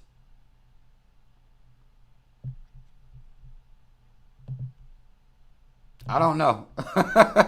On Your Purpose says Mexican building houses in the hood is real raw shit. I don't know. I'm waiting to know what the real raw shit is. I don't know what the real raw shit is.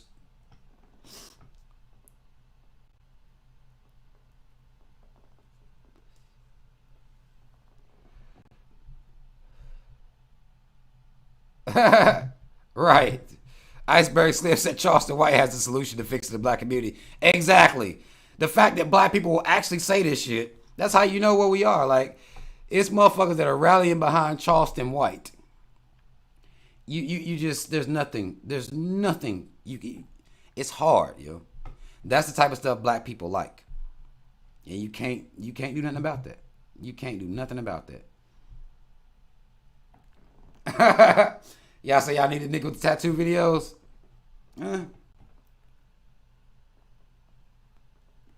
We was here. A lot of people think I just showed up. A lot of y'all think we just showed up. And that ain't it. Why now? Come on, why no? Come on. Says, oh, that's why y'all are mad. Nobody's mad. Why are you saying that? Yes, Mexicans are building houses around the hoods black men sell drugs in. And now, look, let me show y'all what I'm talking about. Now Mexicans don't sell drugs. All of a sudden. They just good men that build houses. That's all they do. Build houses, eat tacos, and, drink their Coronas and take care of their families. They don't sell drugs at all.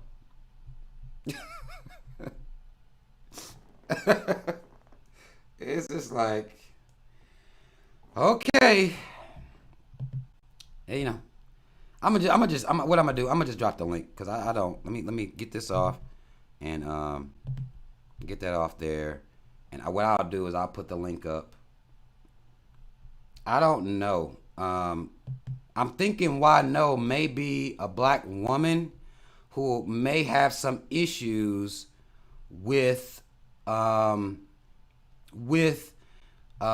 men. So, in an effort to be honest and truthful, she's suggesting that, you know, that we mad because she said they was, I don't know. Yeah. Iceberg Slim says, Rob, do you listen to Six to Goddess content? I'm not gonna sit and say I listen to every one of her videos, but I have listened to some of her videos, and she don't be cooning like that. Like I don't hear her cooning, which is rare. It's very rare. It's not many black I ain't gonna say not many. Well, I'll say in comparison, it's really not. That talk about white supremacy and that system and still have their black pride intact. It's not many that do that. And from what I understand, now again, I haven't watched everything. I haven't watched everything she's ever done, but I see that she got some black pride with her shit when she's talking about shit. And I fucks with that. Don't forget each other when you on here running your damn mouth. Don't forget. That's all I wish black people did. Don't forget how you got here. How are you on YouTube talking? Why no, let me give you the link just in case. I'll put the link out here just in case somebody wants to come up and you know, let me see. Okay, I'll put the link out here. If anybody wants to come up and go in on me, or you know, whatever they want to do, let me go. I gotta pin it. I'm gonna pin the link to the top. That's what I'll do. Just in case somebody want to come and go in on me about some shit, I'll pin. Damn it. Oh fuck. That's why this is wrong. Fuck. Hold on. God damn it. Hold on 1 second, because why is it this? I was wondering earlier why I couldn't share, and I didn't even notice it was on the. Hold on, I put the link out there, but let me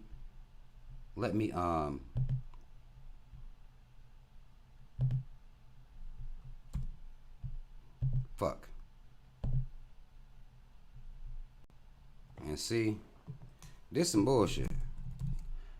Hold on, y'all. Give me 1 second. Of course.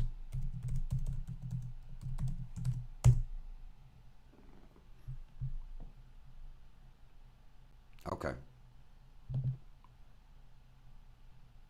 Oh shit. No.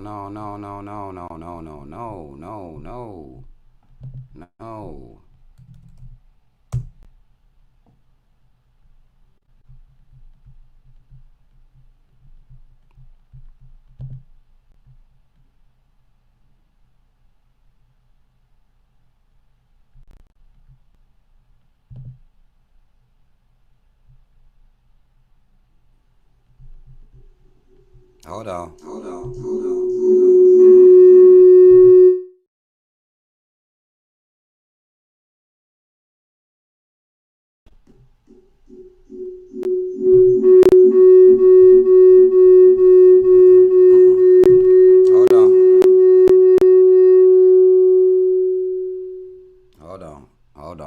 Let me. I don't know why it's doing that. Let me close some shit.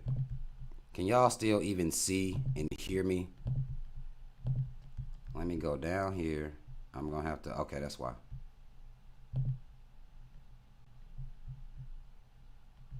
Okay.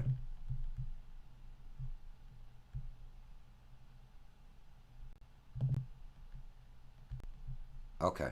Can y'all see me? Don't do me. Iceberg, don't do me. There's no need for that. I don't think I did anything to provoke this. You see that? I ain't do nothing to you. I know I didn't. I didn't do nothing. Let me, okay. Can y'all see and hear me now? Everything good?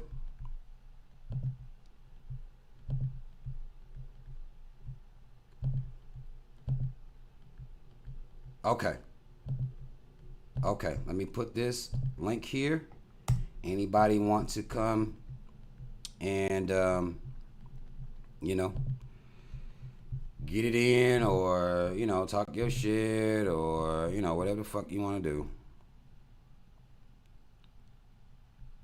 Let me pin the link to the top.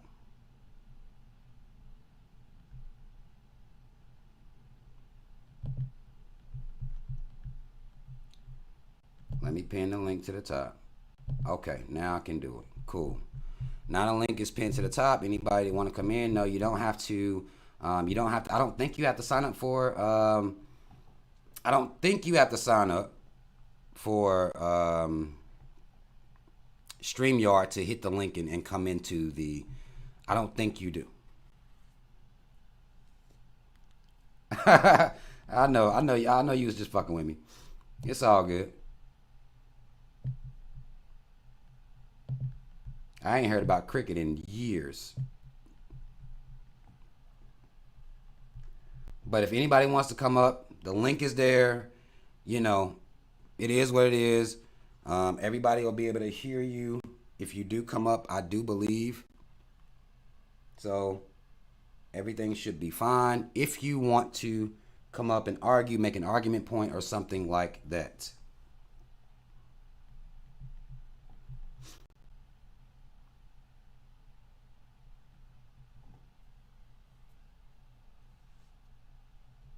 But if somebody's defending Mexicans, you know, what you have to understand about some people is anything that they can do to disparage their own, they're going to do it.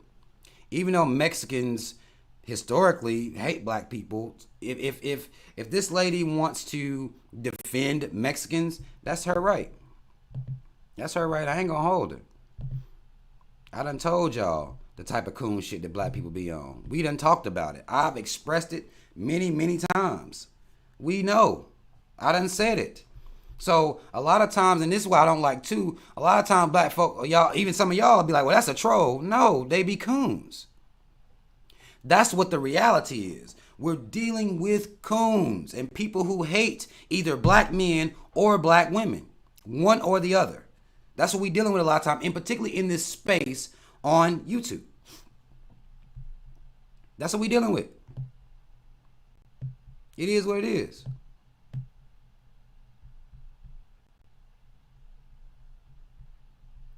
Hey, to me, it is what it is. If I done laid out the pathology, when people are behaving in the pathology, I'm not shocked, taken aback, or blown away. I don't do that. If I know the pathology, this is why what the caves do don't surprise or shock me. What coons do don't surprise or shock me. I know what they do. You see what I'm saying?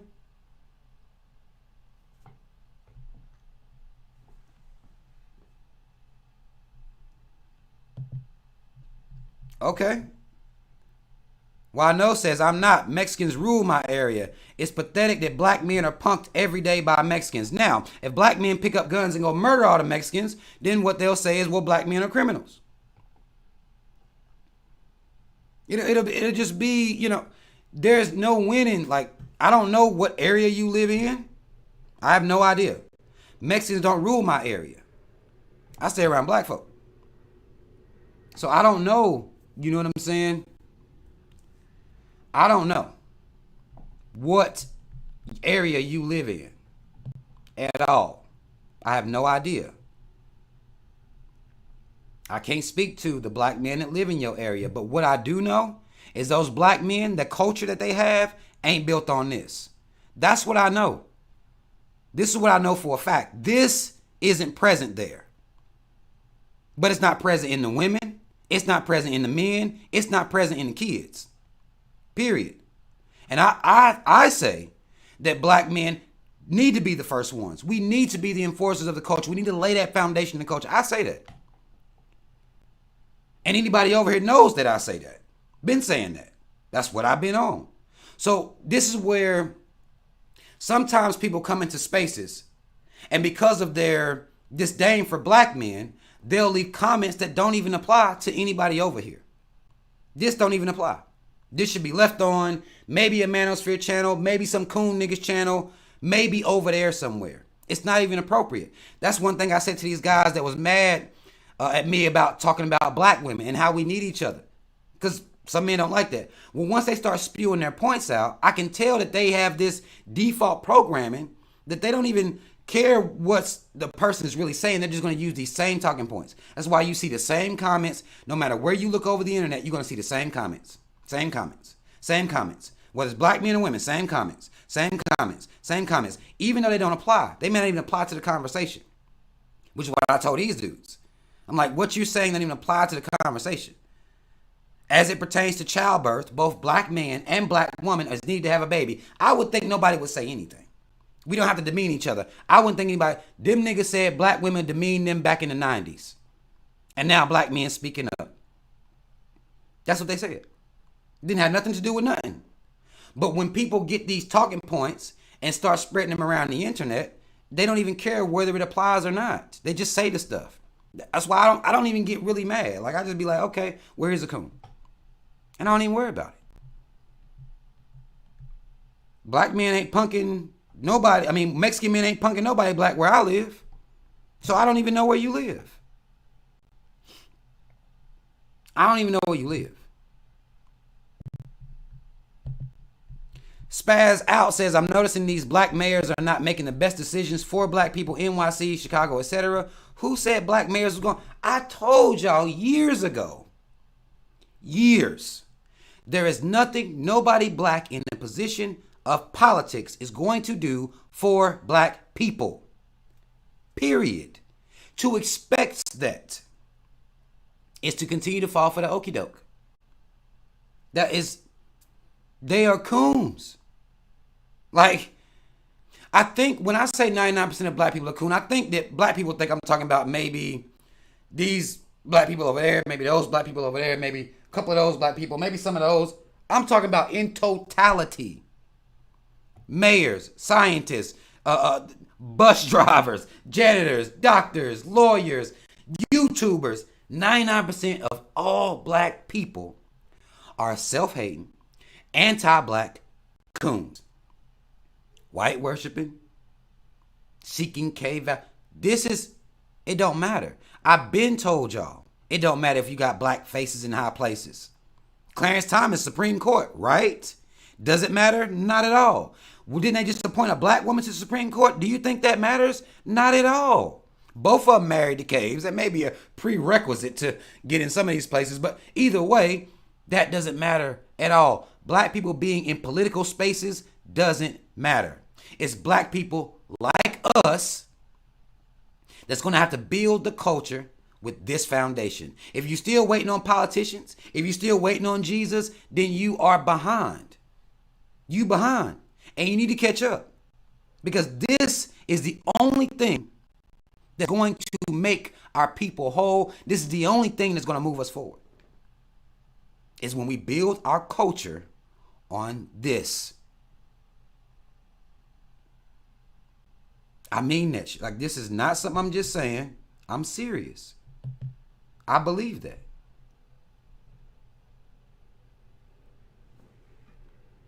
Okay, what are we talking about? Okay, I don't know.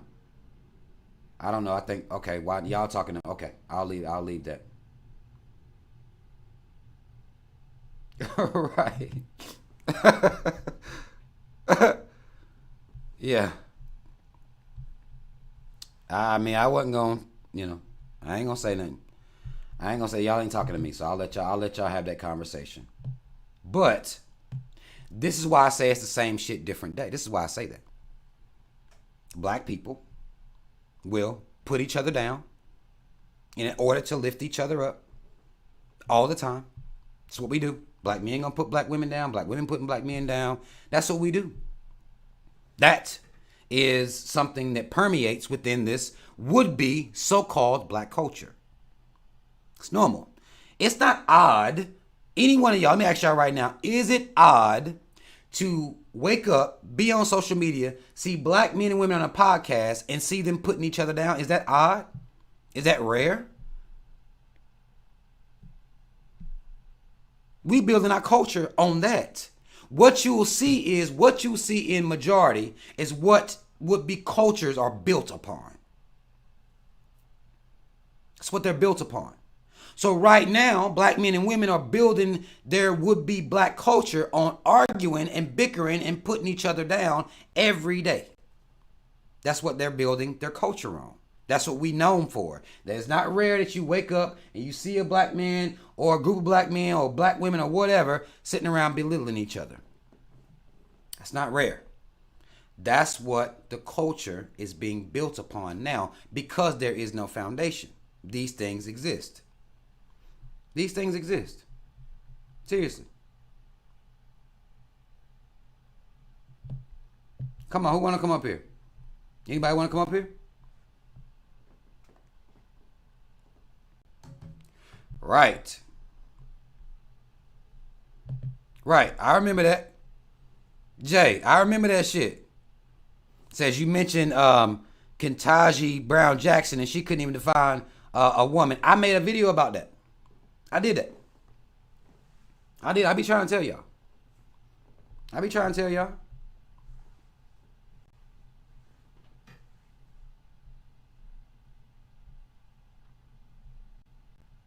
Wait a minute. I'm confused. What's up? What's going on? Why no? Says Rob can say he didn't see the facts that I listed. The rest of you will not take your ignorance and mommy issues out on me. What? Well, let me ask y'all to stop even responding to why no. If she wants my attention, then what facts did I not see? What am I missing here?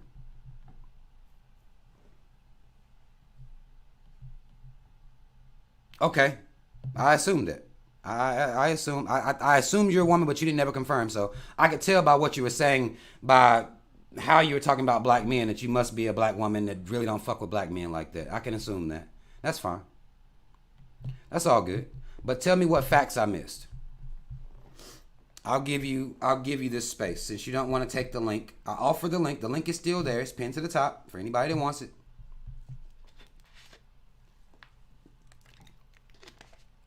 Nobody else responding why no. You got my full attention. What are these facts that I'm acting like I missed?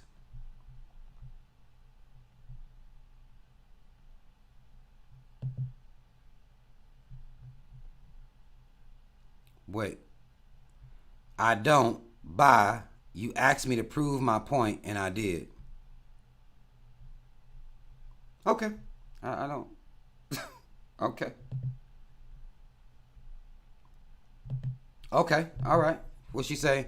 Why no says I said that black men rob black women before any other race of men. Okay. I don't remember arguing. I don't remember saying anything about any of that in this. So I guess I'm confused. Enlighten me. Put me up on game. What did I say that made you say this? And did I argue this or what? I don't understand. You can say this about any race of man and any race of woman on the planet. So again, when we single ourselves out, it's weird because I could flip that over and say, well, black women rob black men more than any other race of woman. Like what? I don't even know what that means. What is that supposed to mean?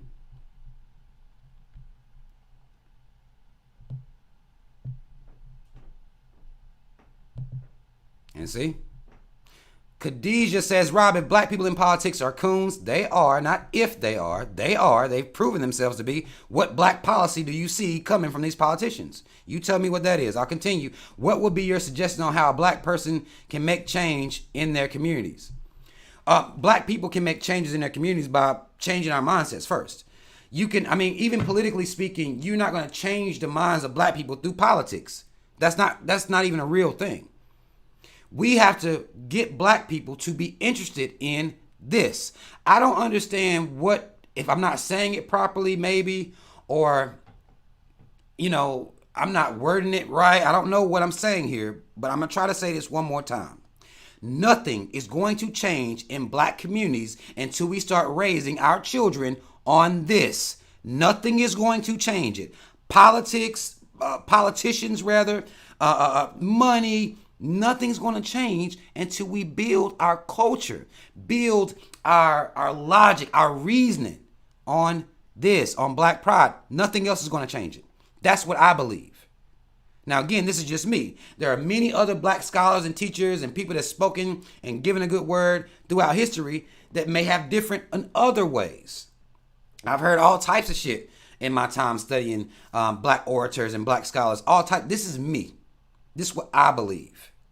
Until Black people stop cooning, period, until we are a people that believe that we should put our race first, second, and third, we're not going to see any progress until we raise a generation of children who understand that concept, who understands what our culture is, what we do and what we don't do. So it don't matter if you get into politics, you don't sell your soul out, you don't sell your people out. It don't matter if you become a doctor, you don't sell your soul out, you don't sell your people out. It don't matter if you start working for NASA, you don't sell your soul out, you don't sell your people out. That's what you don't do. But we understand that Black professionals, generally speaking, are going to sell Black people out. And particularly Black people from lower income areas. The working class Black people, which makes up most Black people. Nobody wants to speak anything to Black people that's on working class other than go get you a business, go get this bag, and it's your fault that you poor. That's it. That's all you hear. Because our culture ain't built on this. There's no way you make it to a point and then you look down on Black people and talk about your people like that. If your culture is built on this, there's no way you do that. That's my suggestion. That's my solution. But I can't even get Black people to stop cooning in my comments. So understand, I don't have that power. Wish I did. Wish I could snap my fingers like that and stop it. I don't even got power to make people not coon in my comments. People argue with me all the time in my comments. Now, again, I'm giving the floor, but I can't even do that. You know what I'm saying? And I know there are a lot of grassroots organizations that try to corral and get Black people together, but it just happens in such small number. Because our vast culture on what people even would call if you call yourself an FBA, well, the culture is built on coon shit. That's what it is. That is what it is. There will be no changing of our people and our state of our people until we change our culture, until we build our culture on this. I'm going to stick by that. I'm going to say it. It just is what it is. It just is what it is.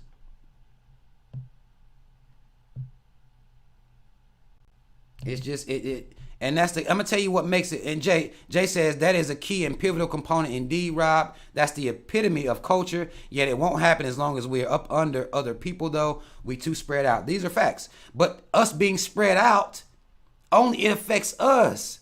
Here's what I'm saying: a cave that's born in Maine going to have the same racist ideology that a motherfucking cave born in California has. Why? The distance doesn't matter.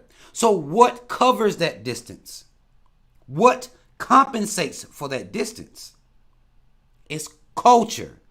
Cave culture. That means it don't matter whether you in Maine, New Hampshire, New York, Florida, Washington State, Oregon, LA, New Mexico. It don't matter where you are, because the parents pass that anti-blackness to their children. Black people are still giving our kids Jesus and think that's going to change something. Our culture wouldn't be an issue of us being too spread out if we raise our kids in with the same mindset. We just don't do that. And we refuse to do that because too many of us don't see the importance of it. We don't even talk about it. These pro-black think tanks, or even when I'm looking at some of the pro-black videos and stuff on here, most of these motherfuckers on here coons to me. It just is what it is. They don't see it how I look at the shit and how I'm thinking. Like, why are we still trying to use the same tactics we've been using? Why are Black people still telling Black people to go vote? Why are we still doing this? If we would be strong in our minds, it wouldn't matter where you was born. That would just be the culture. That would be the string. It would string us. It would connect us all together, all over this country. But we don't do it. What connects us together? Religion, celebrity worship, zodiac signs, relationship conversations. So the spread out argument, because of the internet and the ability for us to connect to people that live in different spaces, you'll see black people connect. It's just on bullshit all the time. And they be from everywhere. It don't matter. It's just always on bullshit. You know what I'm saying? Like, to me, we can overcome that if we change our mindsets, but we won't change them. It's not fun enough. It's not, we like theatrics and dramatics and mess, and we like all that bullshit. We come together. Yeah, we do. You'll see it in comment sections all over the internet. Everywhere. We just want to come together on bullshit. We want to come together and talk about 50-50, what somebody brings to a fucking table. That's what we come together about. We not too spread out for that. Those conversations happen all over the nation, everywhere. Now, again, of course, the internet is not the entirety of the nation, but I'm just saying that if our culture said that we don't do that, then we wouldn't do it. You raise kids from this young, we don't do that, then they're not going to do it. Now, I'm not saying all of them ain't going to do it or whatever, but that will give us a better chance. But when you keep giving your kids Jesus, church,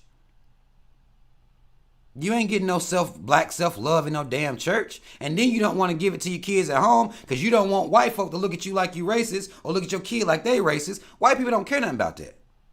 The caves don't care if you think they racist. What you gonna do? We worried about how they look at us. And we pass that same worry and cowardice down to our children. There ain't nobody talking about that on these podcasts. If that, you see what I'm saying? Don't nobody want to hear that. Don't nobody want to hear that. We keep making excuses. We not too spread out. I disagree with that, brother. I disagree with that. We not too spread out. We just don't give a fuck.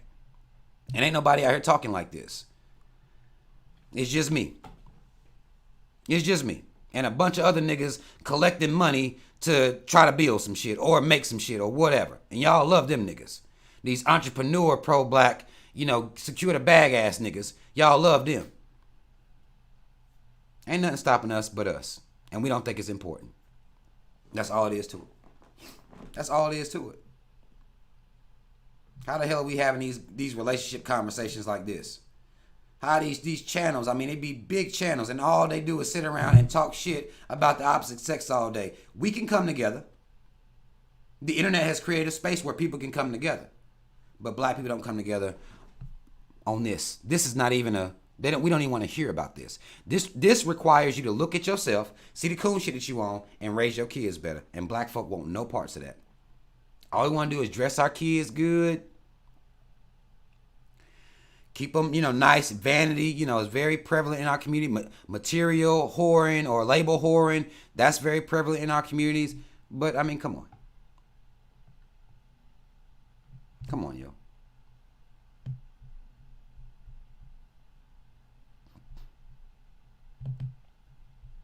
This is fair. Khadijah says black people will never be on the same page as long as we give a platform to the wrong people.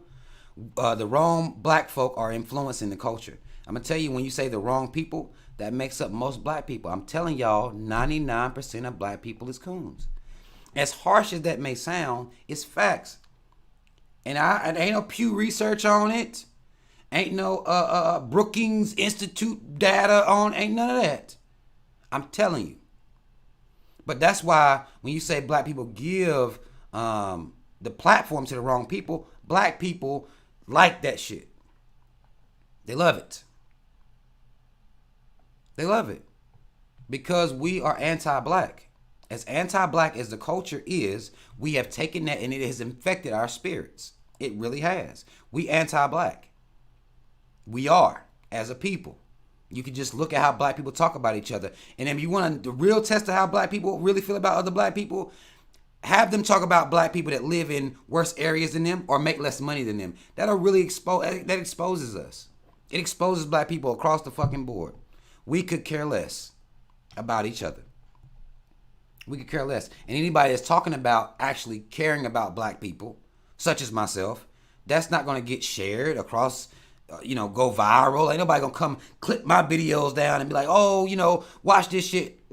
And that's not what we own, yo. I got to be on here talking about how, black women ain't shit, and then somebody will come clip that and put that up. That's what we are. That's what we are. That's what we are. No. Okay. Both of y'all's questions. Iceberg Slim says, Rob, do you support Tariq Nasheed? No, not at all. I don't like hoe ass niggas that lie.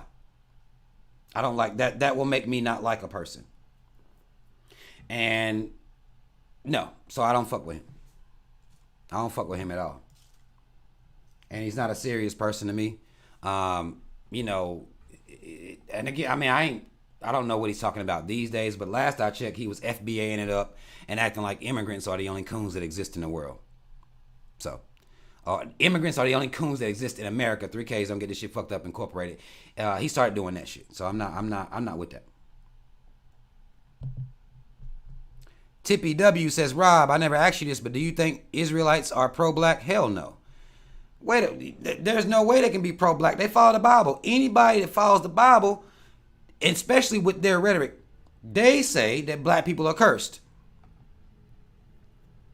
You can't be pro-black if your people cursed. It's impossible. Black people are cursed. Now, of course, the curse is supposed to be lifted by now, but Israelites are religious, overly, they religious zealots. Just yelling and screaming a bunch of Bible verses. And if you take them in their logic or whatever their logic may be, they don't speak pro-blackness. They don't speak pro-blackness at all. We cursed.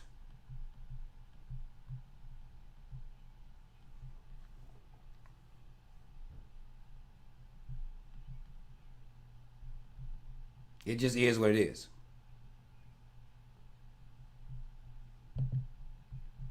Deshaun Williams says, hey, Rob, I would advise you to travel outside the U.S. to the Caribbean, Africa, Brazil to see and experience the diaspora on a bigger scale. I'm not going to knock what you're saying.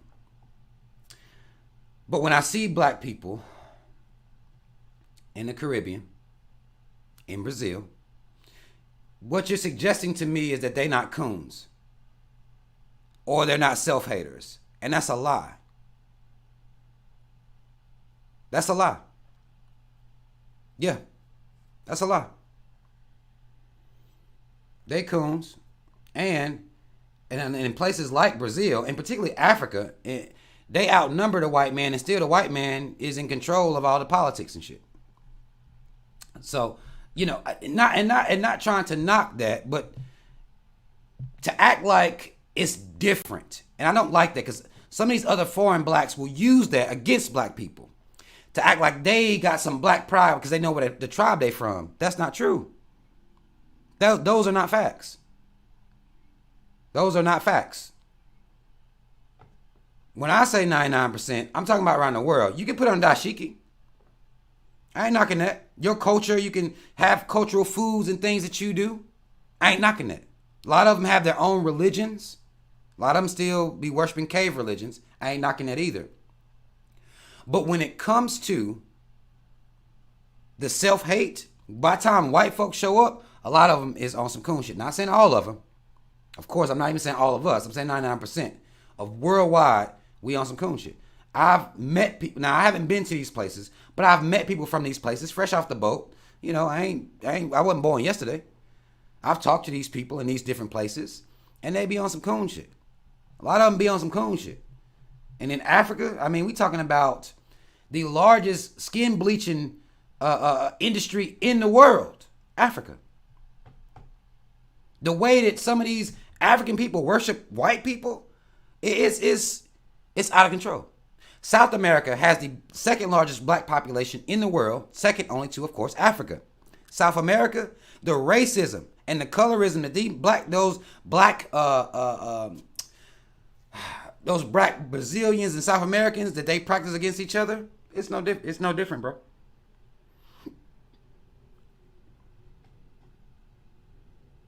It's no different. Now, I'm not saying that I'm not up to travel. I'm not saying that. I'm saying that is not going to change what I say. That'll just be me seeing black people.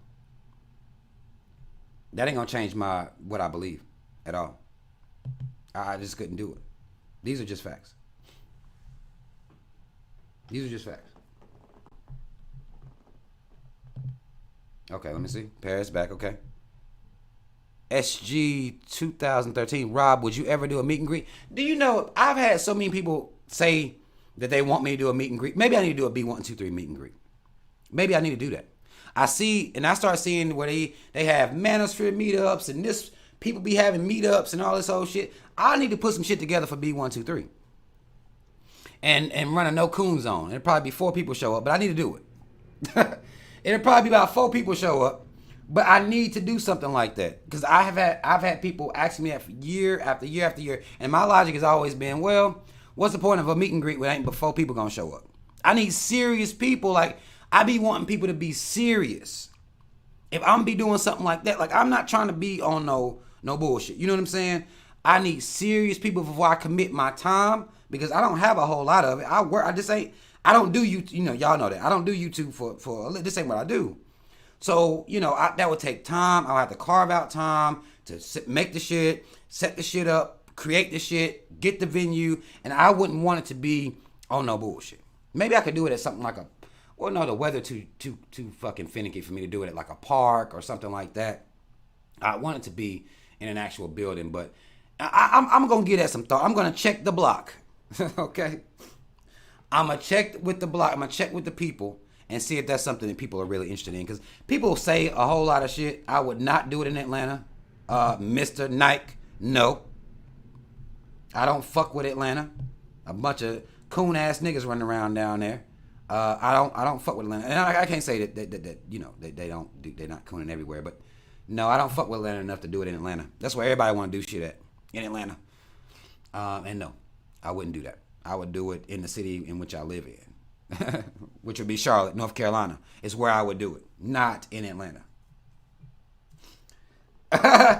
Night, I'm tripping. Wait a minute now, because I go to Atlanta. You telling me there ain't a whole bunch of coon ass niggas in Atlanta? What am I tripping about? Night, put me up on game. What am I tripping about? I go to Atlanta. I like seeing black people in Atlanta. I ain't got no problem with that, but I mean, black people up here too, but what am I tripping about? Put me up on game.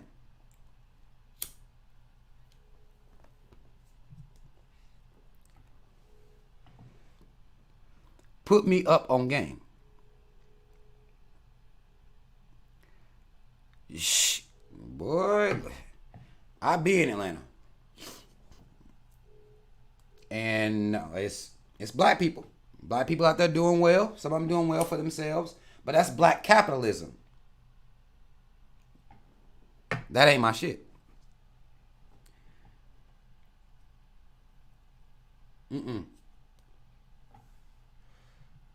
Right. Shit, boy. I already know what it is. I know how them boys get down there. Atlanta got them rainbow boys built like Damon from Friday After Next. I already know how they get down there.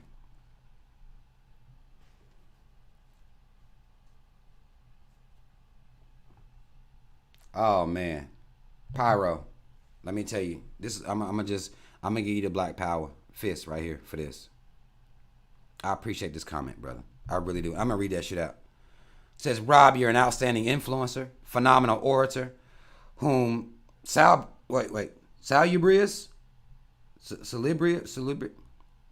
and this could be a real word that I'm fucking up. Phenomenal orator whom's salubrious perspective needs more attention and praise. I wish I did have the resources to pedestalize you on a platform, brother. That means everything to me, because what that means is if you had it, you would show love. That's what black people need. That's what you build a community or a culture or anything off of. That's what I'm talking about. I know if you won the lottery tomorrow, I know you gonna hit me up like, Rob, I got it. And I never actually met you in real life. That's powerful to me, brother. I want you to know that shit for real. That's coming from the bottom of my motherfucking heart. That's powerful to me. What most people in our communities that have money do is give it to other coons. Put coons on platforms. That's what they do. But I know Pyro wouldn't do that shit. So I really, brother, I'm telling you, man, that is beautiful to me. And I respect you for saying that. Real shit. The real shit. No way. No way. Not going to NYC. I hate NYC and I hate DC too. I hate both those places. They too congested for me, cartel. NYC, I don't even see how people live there, really. It's a lot of black folk up there. Not going to hold them. But it's just too tight. It's too cluttery. I don't like clutter. I don't like clutter. DC's cluttery too. I don't like cluttery places. I'm telling y'all where I would have it. Charlotte, North Carolina. Like, I'm telling you, like, I don't have the time to plan it for another place. I just don't. I tell you, I don't do this for a living. I told y'all, if y'all want me to quit driving trucks and do this for a living, then cash me out then, goddammit. Like, support me to where I can just quit work. Give me the bread where I can just quit work. And then we can get into it.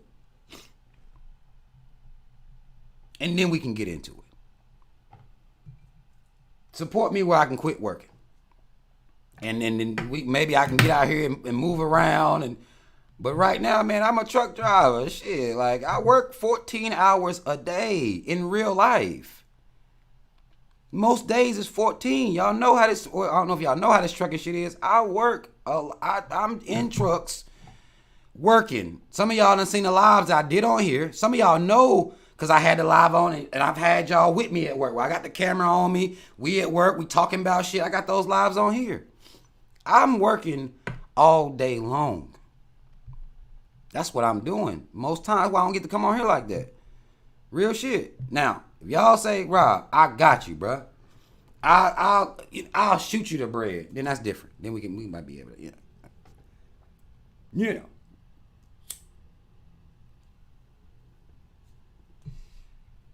know.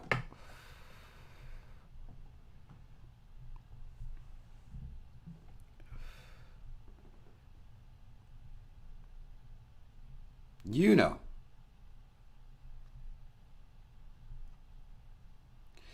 Paris, you want to go to work with me?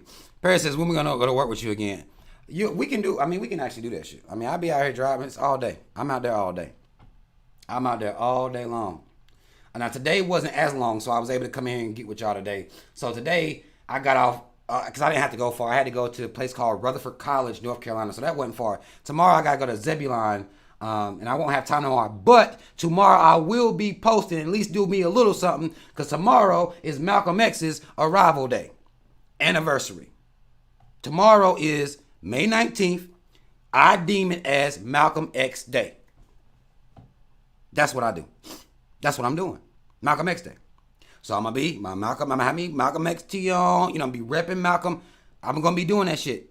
I don't need to wait for K permission to honor a great orator and a great teacher that my brother Malcolm was.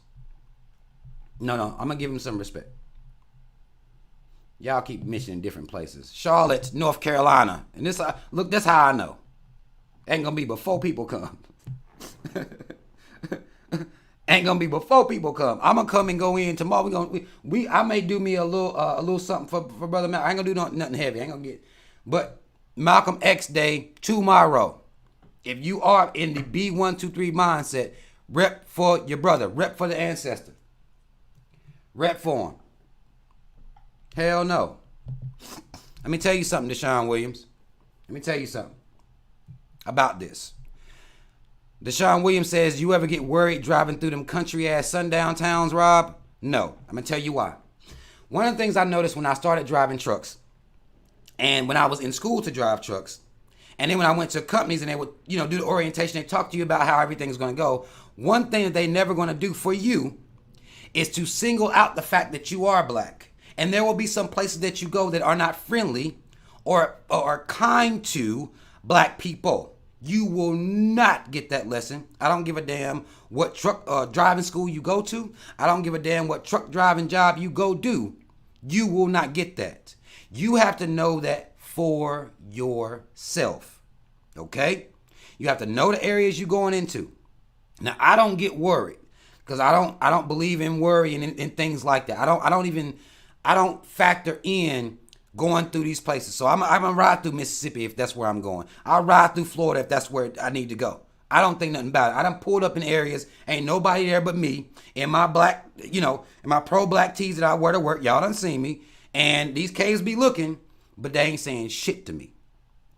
That's not because I'm 7 feet tall, 600 pound, big. They ain't got nothing to do with none of that. I walk with my head high. And I ain't saying that they wouldn't do something if they didn't have the opportunity, but I have had no issue no matter where I go. And I'm always repping.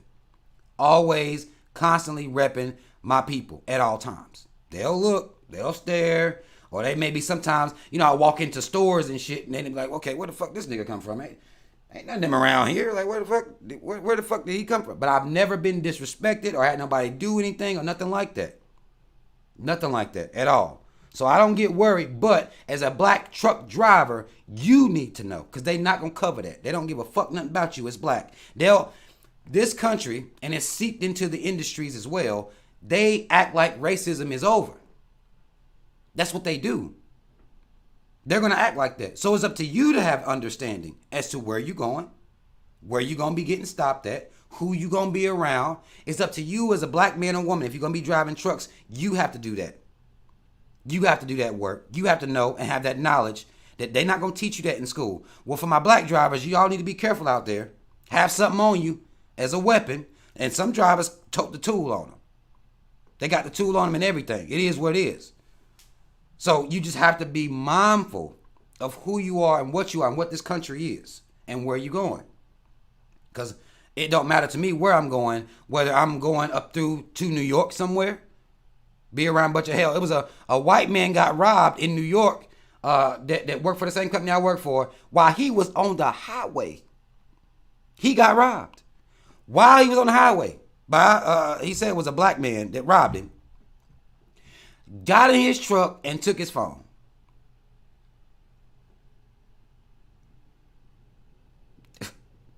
Got in his truck and took his phone. I want to say he said he was going outside of Brooklyn or something like that. Now me, whenever I go to New York, I'm going to be going into areas where black people are. So I want to be around black folk. When I see a bunch of white folk, I don't like that. I don't like being in that situation at all. I'd rather be where black folk are. But he got robbed full blown in broad daylight on the highway. Man just jumped up in his shit, snatched his phone, and jumped in his car and drove the fuck off. I said, oh, you a bitch. Because that not happening to me. Motherfucker jump in here if they want to. They gonna catch at least 3 strong somethings to the face. They gonna have to want my phone bad. They're gonna have to want it bad. And it was with no weapon. It blew my mind. It was with no weapon. And this is a big white dude. No weapon, motherfucker jumped up in his shit, kicked him, and took his phone. This is what he said. Anyway, okay. Story sounded a little, he acted like he was distraught. It was up in New York. He told me that shit when I was out in Jersey. I said, oh, okay.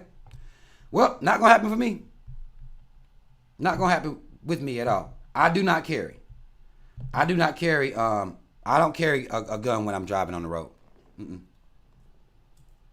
I got me. I got, I got the heart that I got, of course, and I'll fight a motherfucker, and I got knives and shit like that, but I don't got no tool on me. I ride around out here.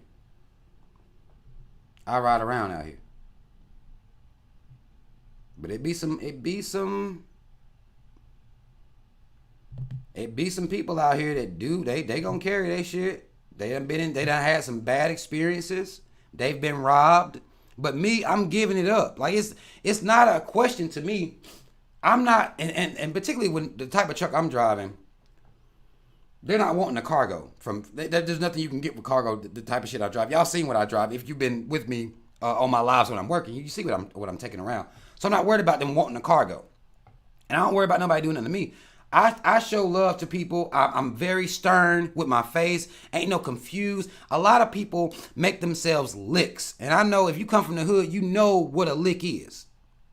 You understand the concept of a lick. You understand all this. I don't in any hood, I'm not no lick. I'm always upright, speaking clearly, confident. I'm not a lick nowhere.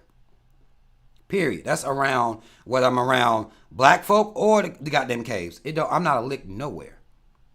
When you make yourself a lick, sometimes you deal with a little bit more bullshit. When they see that you scared, when they see that you nervous, they'll try to fuck with you even more.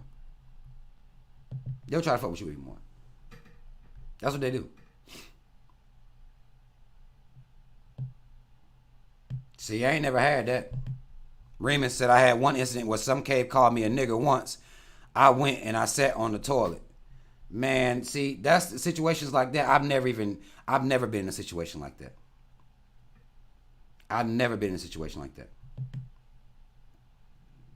Never. At all.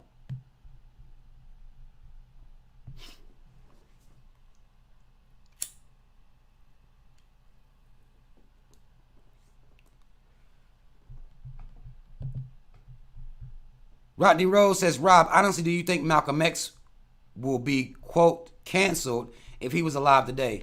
I think the popular society would try to cancel him, but he wouldn't be canceled amongst our people. We'll carry him. We don't need the dominant society to support our own people. We don't need that. We think we do. We don't. We don't need that. They could. The popular, like I say, the cave media, they may try to cancel him and shit like that, but the people would have to hold Brother Malcolm. That's all it is to it. The people would hold him. The people would hold him. Seriously. That's what I believe anyway. I believe the people will hold him down. Because there's a powerful, I mean, you've heard Malcolm X speak. Like, the people will hold him down. Period. This is real. Remus says, I'm trying to get in a hazmat tanker. That's where the money at for real. That is, it's some bread to be made. It's some bread to be made if you get your hazmat tanker endorsement. It's some bread to be made. And it's just a test that you go take. I think you have to retake the test every 5 years. I don't have a hazmat license myself. But I know that I talked to some of these guys, and it's some bread to be made out there. For real. It's some bread to be made. It's some bread to be made. Damn, didn't nobody... Wait a minute. Is my link still... Okay. Nobody took the link, huh? Okay. Okay. Okay.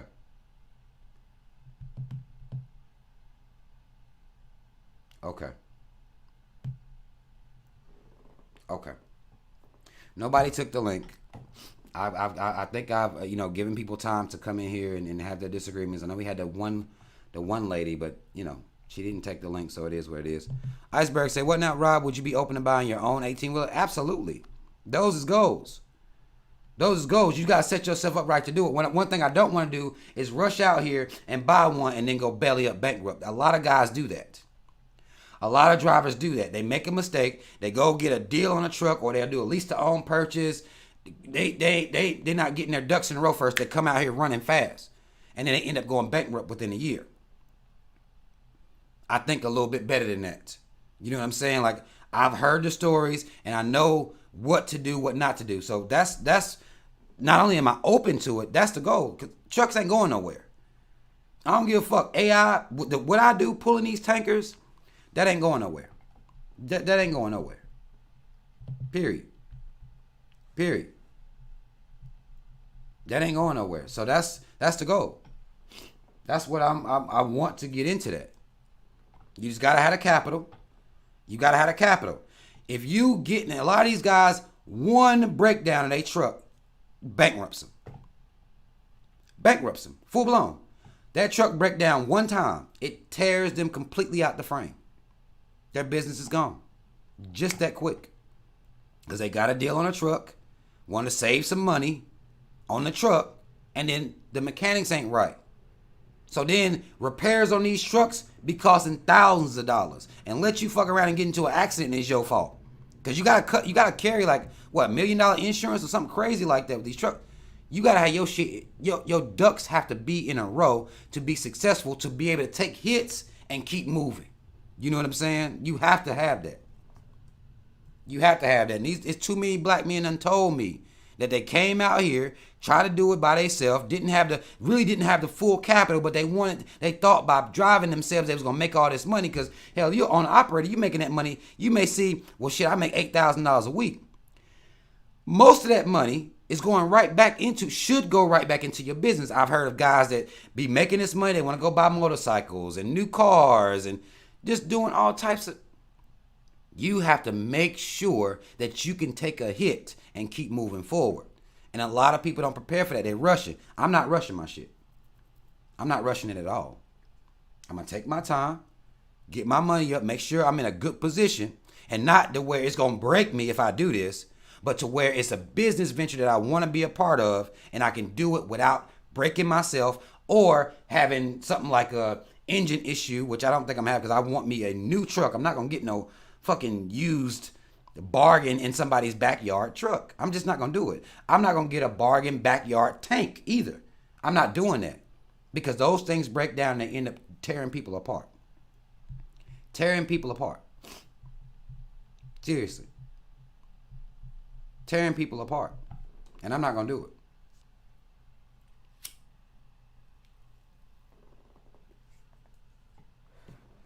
Oh, Paris, you wouldn't want to take that link, no way. You wouldn't want that. This was a link for people that want to argue with me.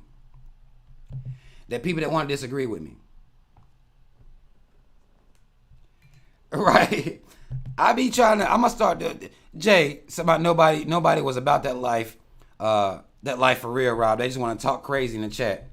I mean, I be wanting to give people a chance. If you got a problem with something I done said, hey, come on.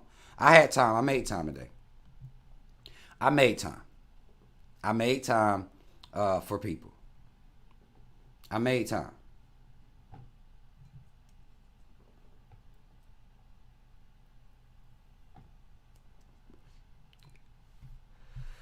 You think that'd be a good? Miss Budget says, Rob, you should do a series on trucking. Do you really think people want to hear me talk about some damn trucking? You think people want to hear that for real? They might. I can't say they won't. I've seen other people that do the trucking thing and do the truck videos and talk about their experiences and things like that. But that could be something that I could possibly do. I know I used to go live from my truck when I was in my truck and shit like that. I would do that. But about trucking specifically, I didn't do that. I didn't do that. These are facts. These are facts. I do it. A wise man learns from the mistakes of others. I've been listening to these black truck drivers tell me all the L's they done took. And I'm like, nope, I ain't taking them. I ain't in no rush. I ain't in no rush at all. I'm not in a rush to get the business or to get that started. Or, like I said, if y'all make me rich on YouTube, I'll just quit driving trucks and just sit here and talk to y'all all day.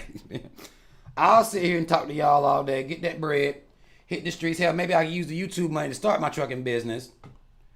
Because YouTube damn sure, they ain't about to pay a nigga like me. Like, they ain't about to pay nobody like me to really be on no shit like that. This will have to come from the people. But, you know, right now, I just drive these trucks. I drive these trucks. Real shit. And see, budgets, I've made videos like that before about how to get in the truck in if guys want to get their CDLs and how to get into trucking, but I ain't never made a series of it. I've actually did live streams where I talked about it. I've done it on the road before.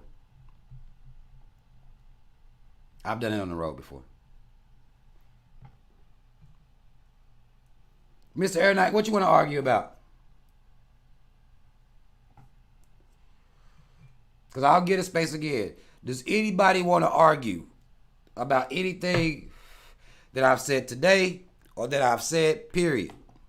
Any Manosphere niggas in here that want to argue? Anybody, any of these divestment, black man hating women out here? Like, anybody want anything, just let me know. Let me know. If I'm saying something crazy, you disagree. I know earlier it was said that I was delusional for the way I love black people, and this is how you know. This is what we're dealing with here. You're delusional if you love yourself. You're delusional if you love your people. This is not something that we supposed to do. We ain't supposed to do that. We're not supposed to do that at all. But if anybody want any type of share any grievance, air any grievance out, call me a bitch ass nigga or something like that, that's cool too. As long as you can explain how and why. I'm cool with that. Okay. Okay. Mad love to you. That's props enough, Mr. Air Knight. And said not argue, give props though. I'm faded right now. Shorty eating pasta. I want no smoke. Mad love to you. I'm gonna tell you, man, I don't know, like, as far as my talking points, I don't know if people gonna be able to come in here and really fuck with me. Like, I just really don't believe it. That ain't no arrogant type of shit. Like, because no one does it, I just believe that it can't be done. It just is what it is. Because no one does it. My cousin Danielle. You know, I ain't about to call you no Leslie. My cousin Danielle. Happy belated.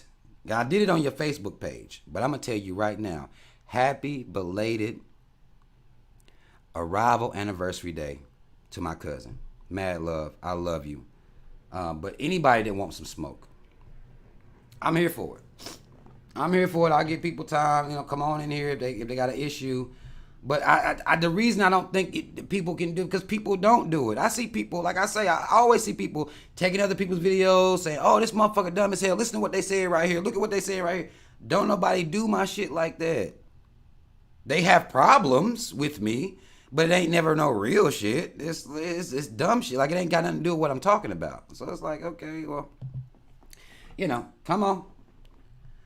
Come on. Dude, they don't do my shit like that. Therefore, I believe they can't. That's just where I'm at right now with it. That's what I believe. Come argue with me then. Come do it. Yank my shit, clip my shit, talk about, review, react, do whatever. Come do it. Yeah, I mean, I know that, Budges. You right about that. Say it's one thing to type in the chat, but it's another thing to go back and forth with you. That's why people never come up and speak. I've had some people come up and speak to me on previous lives before that may have some disagreement points. And particularly was politics. You know, when I open the floor up for politics, you know what I'm saying? Like, you know, people going to have opinions about politics and things like that. But I'm giving people permission to come up and talk about anything, religion, politics, what I say about black men and women, what I say about the relationship dynamic, what I say about the coon mentality that we have to rid ourselves of before we get any progress out here. Anything. Oh, you got some smoke, Paris? Okay. What's the... Says Rob, I have mid smoke with you, but I can't right now. LOL. I'm in bedtime with it. Well, just put it in the comments. You can do it in the comments too. Go ahead. Linda, what you want to do? Said Linda Galloway said, if we talked about relationships, I could. What you want to talk about relationships? Throw something out there. Let's go. Go ahead and throw something out there. We can get in here real quick. What you want to talk about relationships? What's the word on it right now? What's the word about it? About a relationship.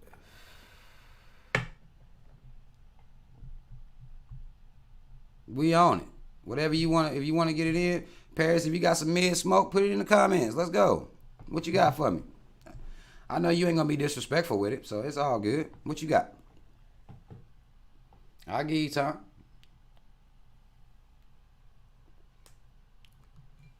These are facts. Jay said niggas ain't ready to do the inner work. That's why they ain't trying to fuck with you over here. They not ready to do no inner work at all. None. I know they can do it because I done did it.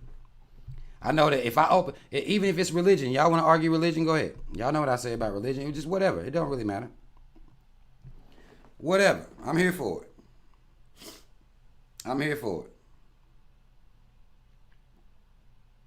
What y'all got? Don't be nervous. What's up? Linda, don't be nervous. Come on. What you got for me? I'm ready. Remus, I'm ready.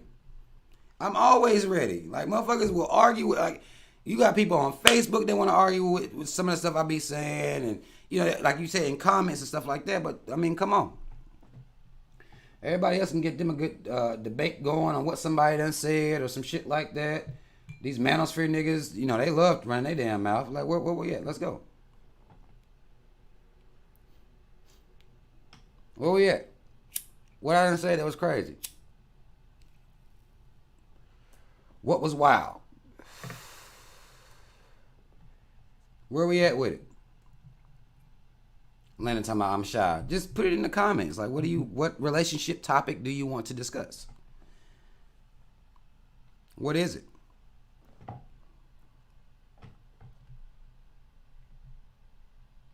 Marcia, if we could do that, Marcia, that's powerful. Marcia Storm says, former coon and self-hater. I'm telling you, and she got a hand raised. If we could do this, this is it right here. This is the beginning of a revolution. That's the beginning right there. Don't nobody want to do that. Don't nobody want to do it. Motherfucker want to listen to Killer Mike. Where his old coon ass? Like, man, if y'all don't quit playing with me out here, man, y'all, this is the work. This is it right here. This is what it takes to be B123 right here. To acknowledge this fact. That's what it takes. You got to acknowledge that fact. You have to. Okay. Mad love to you, Paris. Says no smoke, just love your perspective. Mad love to you. Mad love to you. Okay, we got somebody that want to come up here. Maybe he want to argue about some shit. Maybe he want to get it in. Let's see. Yo. What's up? I ain't want to come up here and argue about nothing. I'm actually, I'm on that pro-black shit, right? I'm a little nervous. Don't be nervous, man. Yeah, I've been watching you since I was probably like around 13, 12. You been watching me since you was 12 or 13? Yeah, I'm 24 now. Damn, you been with me for the journey. You been with me for the growth. Mad love to you, brother. We used to like them out. Always. That's how I started them bitches off. Yeah, I wanted to come up here and talk about, this whole black on black crime stuff. Okay, hold on. Mike. Michael, hold on 1 second. Can you mute the volume because you're getting an echo? Are you watching me like as you talking? Yeah. Yeah, just mute the volume of whatever that you watching on, and then you'll sound much clearer. Alright. And then let's do it. No, don't mute yourself. Just mute the video. You watching me on YouTube, right? Yeah, just mute the YouTube video you watching right now.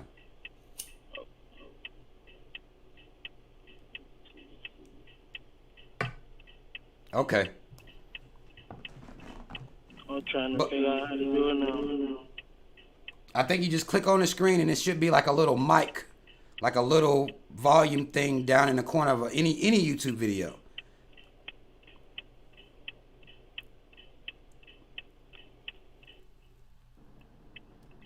I'm sorry, dog.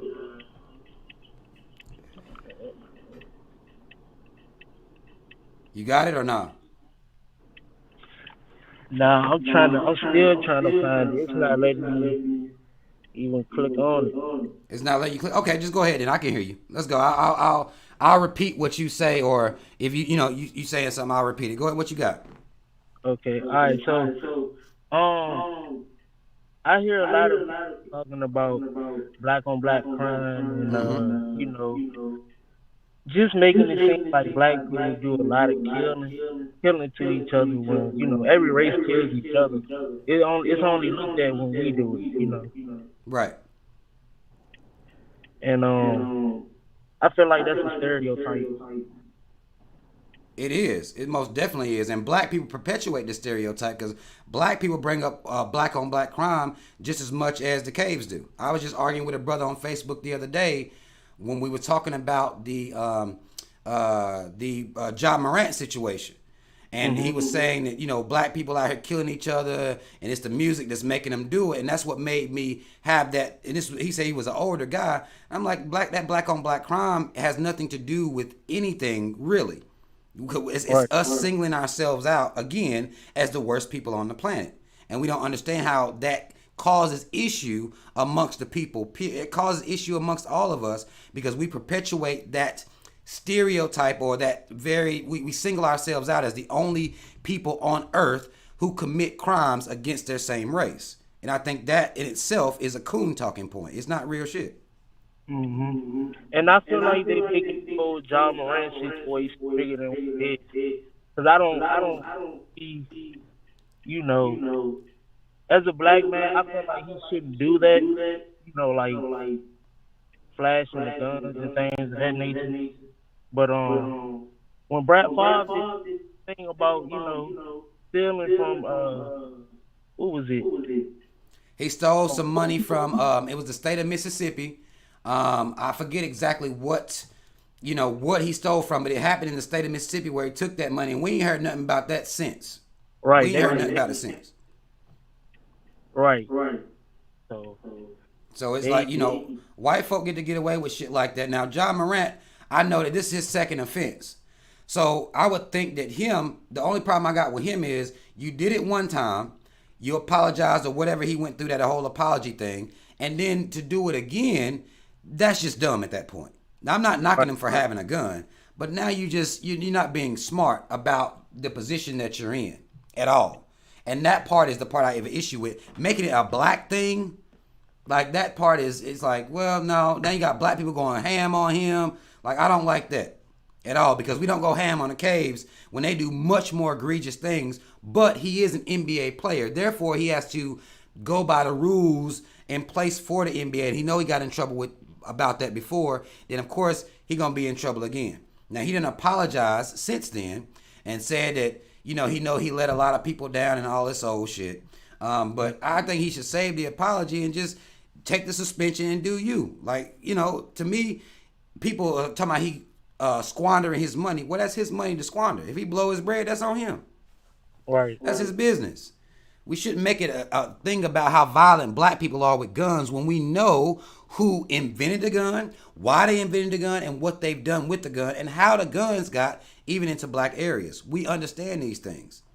But when these Exactly. coon ass niggas show up talking about black on black crime, like black people are the only ones to perpetuate this shit. Now, it is a detriment to our people, but people bring it up when that's not even the topic of discussion. It's just something to disparage black people about, to make it seem like we are defective.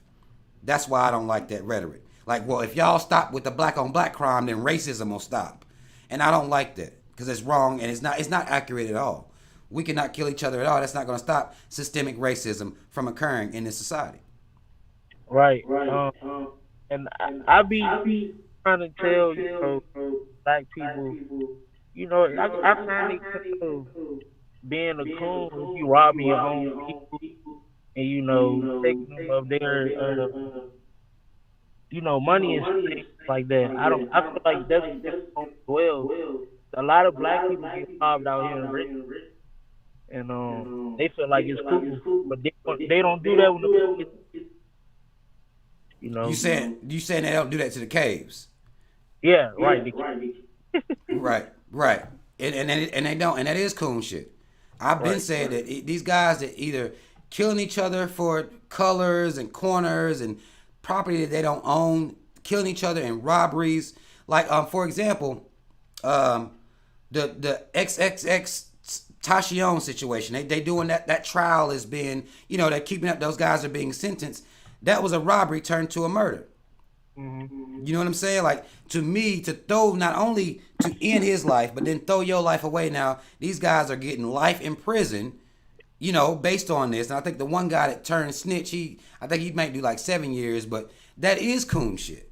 Like, why the fuck, why are y'all running around acting like that? I do believe that's coon shit. But I got somebody else trying to get on her, bro. Okay, all right. Nice talking to you, man. Hey, good talking to you too, brother. And I appreciate your support. I appreciate you, man. Oh yeah, oh yeah. B123. Hey, mad love to you, brother. All right.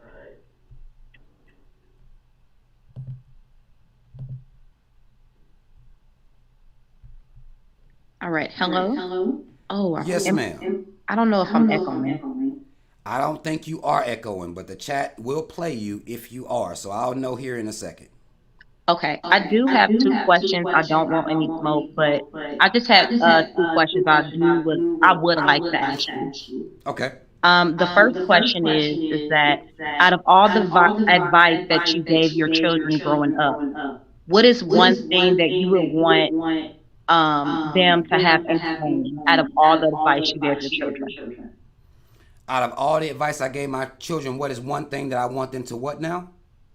What is one thing you would like for them to have ingrained in them? Like out of all the advice that you gave your children, if you want one thing that you would want them to have in their life, what would be one advice that you would want them to have ingrained in them?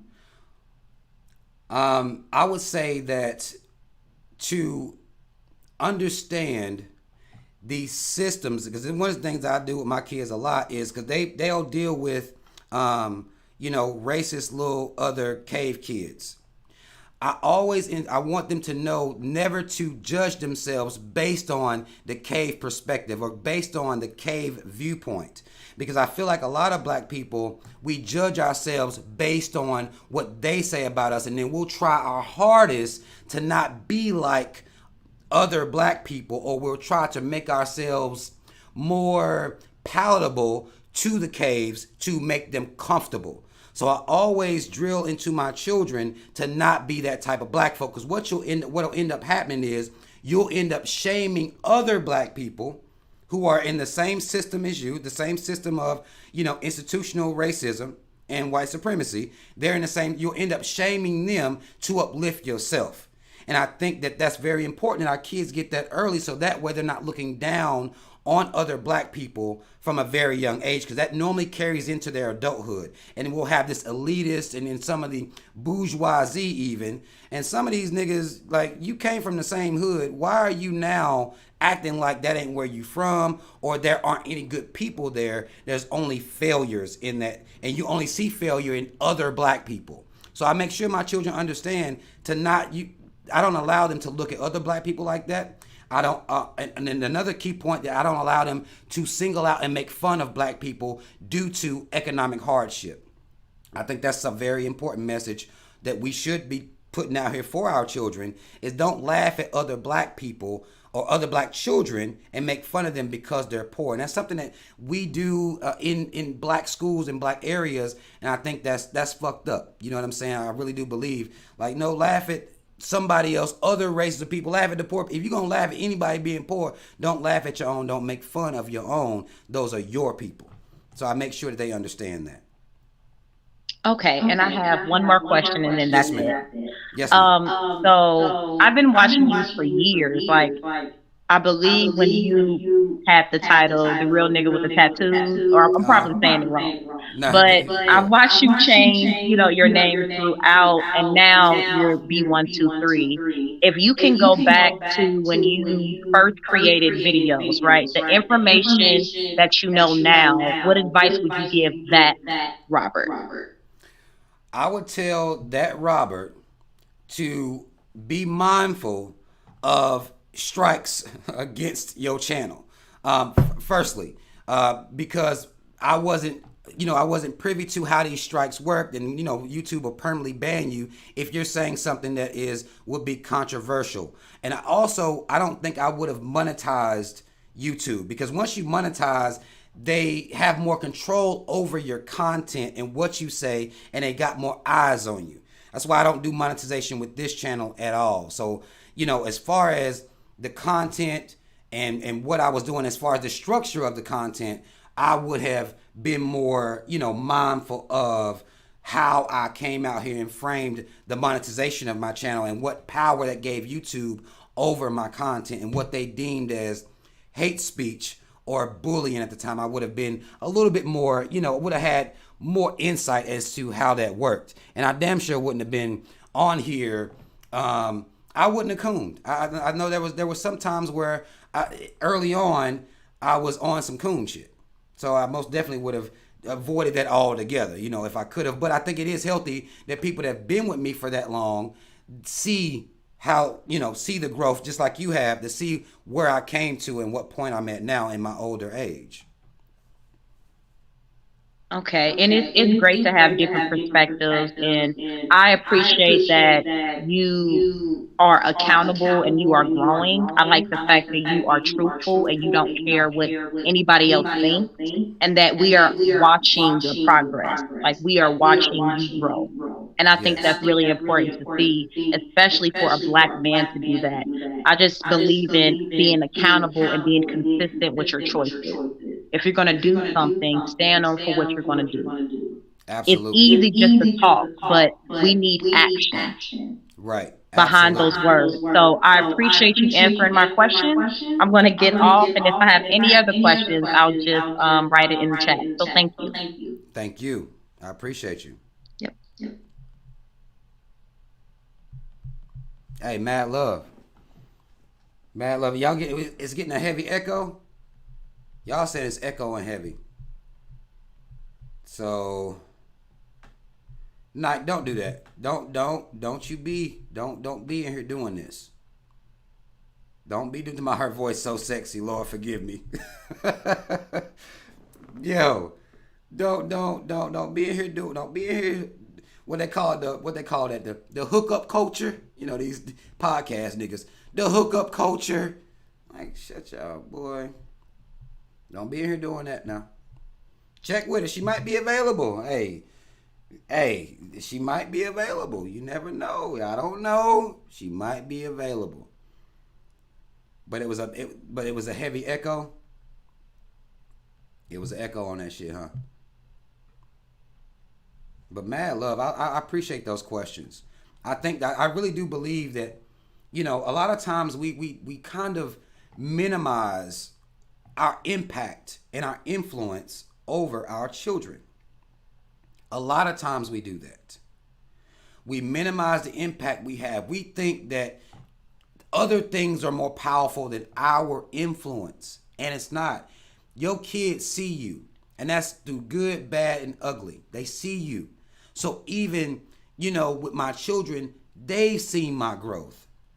They've seen it. They've witnessed it. And now they get to see an unapologetic Black man, not only on here in front of y'all doing this, but they get to see me exist like this in life. Therefore, they won't connect any fear with being an unapologetic Black man.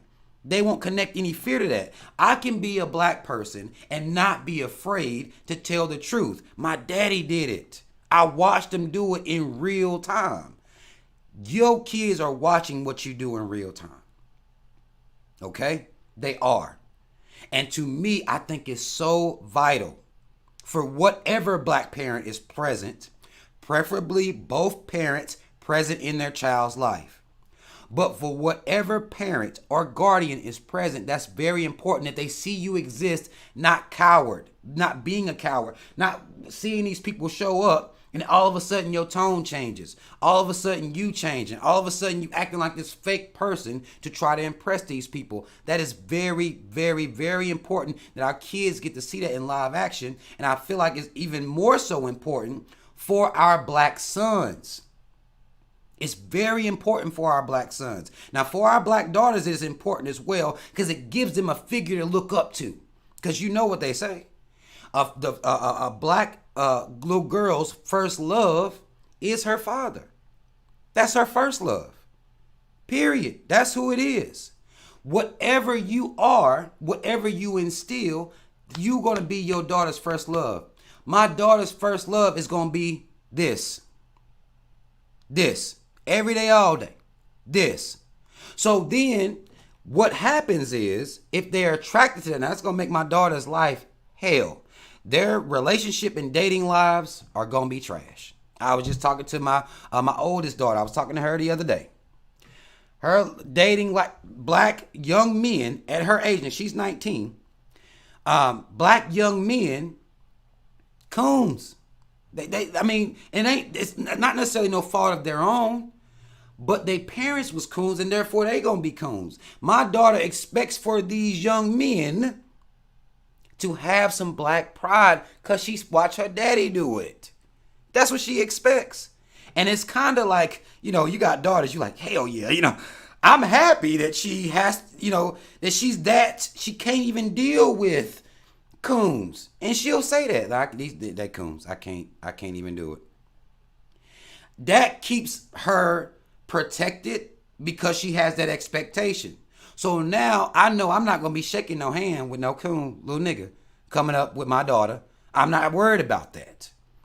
She's not going to introduce no coon to me.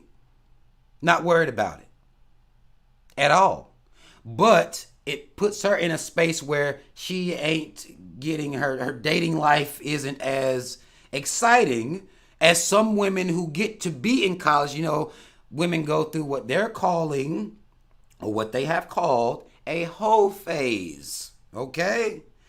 That don't, it's not going to be affect her as much because now a black man or a young black man that's going to be talking to my daughter, he can't be no coon. It fucks my daughter up. It does. But I'm proud of it. You know what I'm saying? Like, I'm proud. I'm proud of it. Yes, I do. Queen Keish. I do have a 19-year-old. She just finished her first freshman year at NC State here in North Carolina. Finished top of her class. I'm very proud of her for that. And she's not a coon. She actually writes for a black newspaper where she deals with racism, systemic and otherwise. And she writes for her paper and everything. I don't get on here and brag. Y'all know I don't do all that. But that might going in. She's going in. I'm very proud of that. And very proud that she doesn't accept coons. Makes me happy. Now, hey, Queen Keish, I appreciate you for that. I just turned 40 last month. She said I don't look no older than 32. I just turned 40 April 18th. I turned 40. So, and she's not a coon. Black Pain said, and she's not a coon. For the longest, my daughter thought I was crazy. Because you have to understand, explaining systemic racism to children, you can jot off information to them. You can jot off all types of information to them. You can do all this. But until they get out here and see more, then your words are going to start connecting more to what they see and what they're dealing with when they're dealing with these caves and these coons. So now the conversations I have with her, I'm so very proud of what she's becoming, the type of woman that she is becoming, the type of woman that she is. I'm very proud of her. I'm very proud. Hold on, we got somebody else that want to jump in. What up, dog? Brother Remus, I can hear you. All right. So I got a question. Okay. I be on my black. Do you think it matters?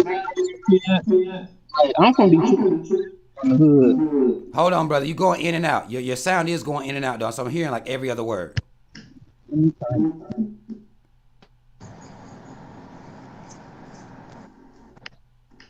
Is that better? That's a little bit better. What now? Ask me that question one more time. I was asking, do you think it matters where you raise your children? 'Cause I'm from Detroit, right? The hood. Mm-hmm. And I technically don't want to raise them. Well, I don't live in no more. I live in like the suburbs now, right? Mm-hmm. So I was calling to see what you think about that. Do you think that's some cool shit? Because I don't. Technically, I live out with the No. I'm gonna tell you why it's not some coon shit. Let me tell you why it's not some coon shit. Because here's what I noticed about black people. Whether we raise our kids in the hood, the suburbs, or anywhere in between, they end up being coons, right? Right.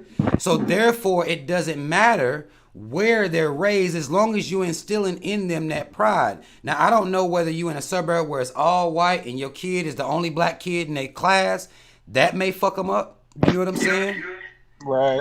That may fuck them up. But as long as you instilling those values in there, and it comes down to, are you building a type of child that can move in a room full of vultures, no matter whether it's coons or caves or whatever? Because that's what's important. Because I don't live in the projects hood. I just live around black people, and my kids go to schools that have black people in those schools. So that part, I won't say that's some coon shit because you want your kids to be in a better area, but they need to understand their position as black children, no matter where they are in the world.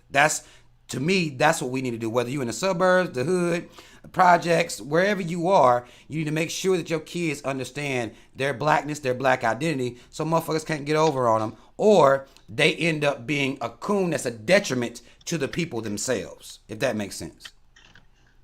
For sure. I be trying. Well, we doing homeschool right now. Okay. He ain't my son. next year he'll be going to school with him, so we'll see how it goes. But I already been trying to, put him on game here and there, Yeah. Hell yeah. But another thing I want to ask, what do your diet be? Because I'm trying to get this weight up off me. My diet. Here's what I do. Okay? I only eat once a day. Okay. I only eat once a day. I don't get, and it took me a while to get my body trained to where once a day was sufficient because we train our bodies to eat. Even if we sitting down, if our stomach start feeling some type of way, we're going to throw food in that bitch. And that leads to that eating habit that we create for ourselves. And we build that eating habit and we be believing we hungry. But if we understand biology, we know that a lot of hunger is mental. It's just the patterns, and you've been taught to eat 3 times a day, and that's just how we do it. Big breakfast, big lunch, and then big dinner, and then go to sleep. I only eat once a day.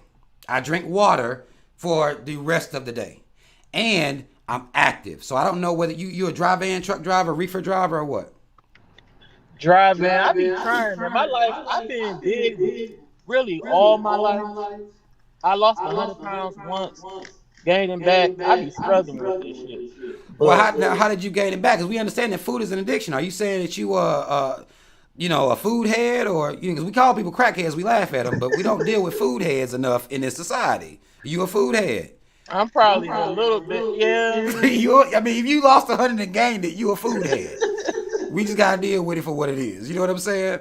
And then let me ask you too: how often do you work out? Do you actually do any gym work, anything like that? When I lost that 100 pounds, I was working out a lot, but then I stopped. I be bullshitting. I ain't gonna no excuse. I be Yeah, bullshitting. no, I respect that. You the type of person I respect that. You out here bullshit. Now when you gonna stop? Now I got a question for you. When are you gonna stop bullshitting? Because you know that black men are dying at very early ages. Generally speaking, it's due to heart disease. It's killing us more than these guns that everybody talking about. Heart disease, and a lot of truck drivers end up putting on a lot of weight, and we're getting older, so it's harder to get off. You need to get back on that shit, bro. You need to get back on it. Even if you just reduce, you know what I'm saying? I gained 60 pounds when I started driving trucks. And see, that's what happens to In brothers. like a month and a half, I gained 60 pounds.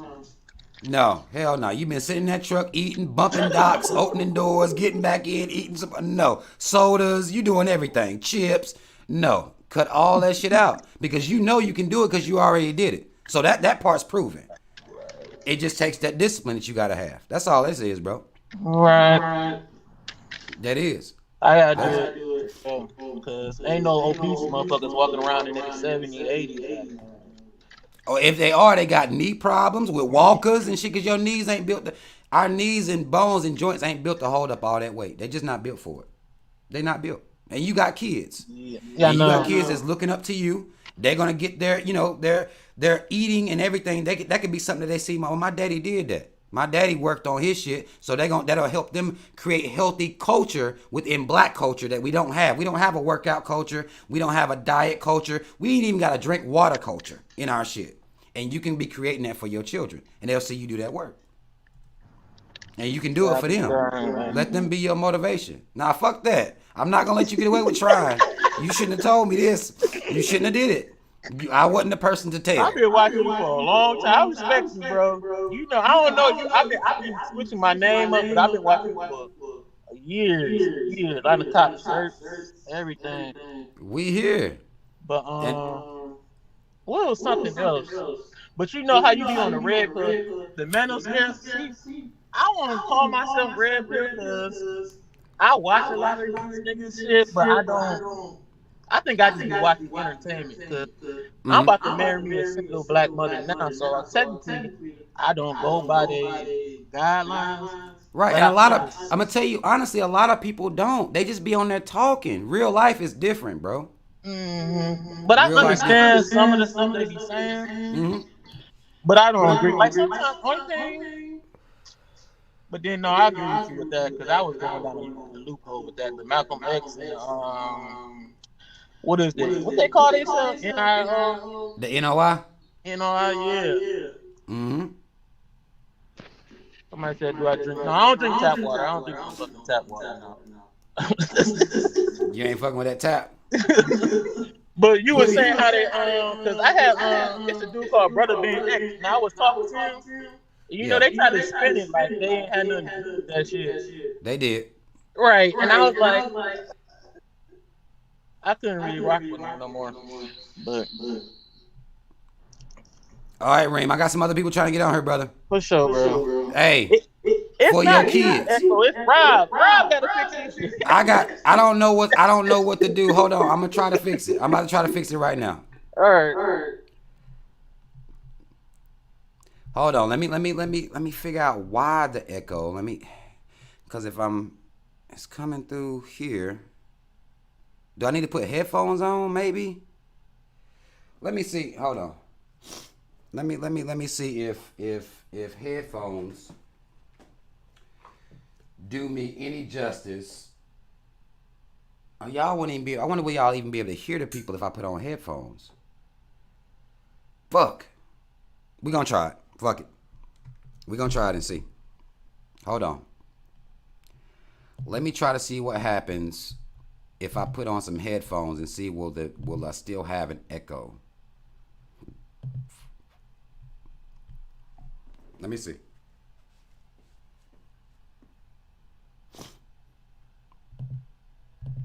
Okay. Let me see if I can hear Amber. Hey Rob, can you hear me? Yes, I can hear you, but I want to know if before you get into it, let me see if other people can. Can y'all hear her? Testing 1, 2. Is that good? Okay. Okay, they can hear you. Okay, what's going on, Amber? Hey Rob. Good evening everybody. So it's just a generalized overview of just basically how I live my life and just some things that you talk about. So Mhm. I know when I was younger I did have that complex of where you would try to be a different race or you try to fit in. But that was like 10 or 11. And that's only because I tried to idolize because you have an expectancy or an kind of skewed idea of how these people live their life. Uh, Majority Caucasian. I just did a lot of sports that were entangled with a lot of white people. But Mhm. as I started getting older, then I went through my phase, which is trying to be, I guess, accepted. I'm 33 now, so Mhm. yeah. But as I'm getting older in my present years, I just try to coexist with it. I just try to coexist. And I think that's kind of where a lot of people are going wrong at. People do not know how to practice duality in this world. So people take on one expectation, or for instance, within a black community, we take on this idea, good, bad, and we run with it. And then when somebody else doesn't fit or conform or fit the narrative that we as a whole agree that they should, we kind of write them off. I guess where I'm trying to go is rap music. So, for instance, your point about rap music and all that stuff, Mhm. Mhm. I don't, because I listen to some awful stuff, but it's quite all right. I still have the intelligence to know right from wrong. I still have the intelligence to understand Right. that just because you rap about this or because I like the beat, I'm not gonna go out in the damn street and try to kill somebody, or I'm not gonna Right. try to maneuver in that way. Right. And I'm not understanding how the hell I just don't understand the mindset of that young man. Like rap music isn't pushing you to, and for people to, or I guess black people were the main ones saying it was the rap music. I'm just trying to understand. Rob, can you help me understand how is rap music persuading someone's actions when the young man is how old is he? 23, something like that. Yeah, I 24. think so. Yeah. He's old enough to know better. His Right. pineal gland is already formed. Everything is Right. formed up there. Right. He should know better. But I Absolutely. guess because I speak like this, I work at a tech store. Okay. And a lot of people that frequent that store are Caucasian people or people from non black people. Right. So I talk like this, but I have to normally remind people that because I talk like this, I still have a culture. I'm still black, but don't stereotype me. Do not try to put me in a box. My diction is great. Yeah, that's nice. but do not put me in a box because you think I'm different. I'm a human being, and I'm going to address the situation as I see. So that's all I had. It wasn't nothing more. I didn't really articulate myself very well. Sorry. You But no, you did. I understand exactly what you're saying. I do. And now I do have a question. When you say put you in a box, are you talking about black people putting you in a box or white people putting you in a box?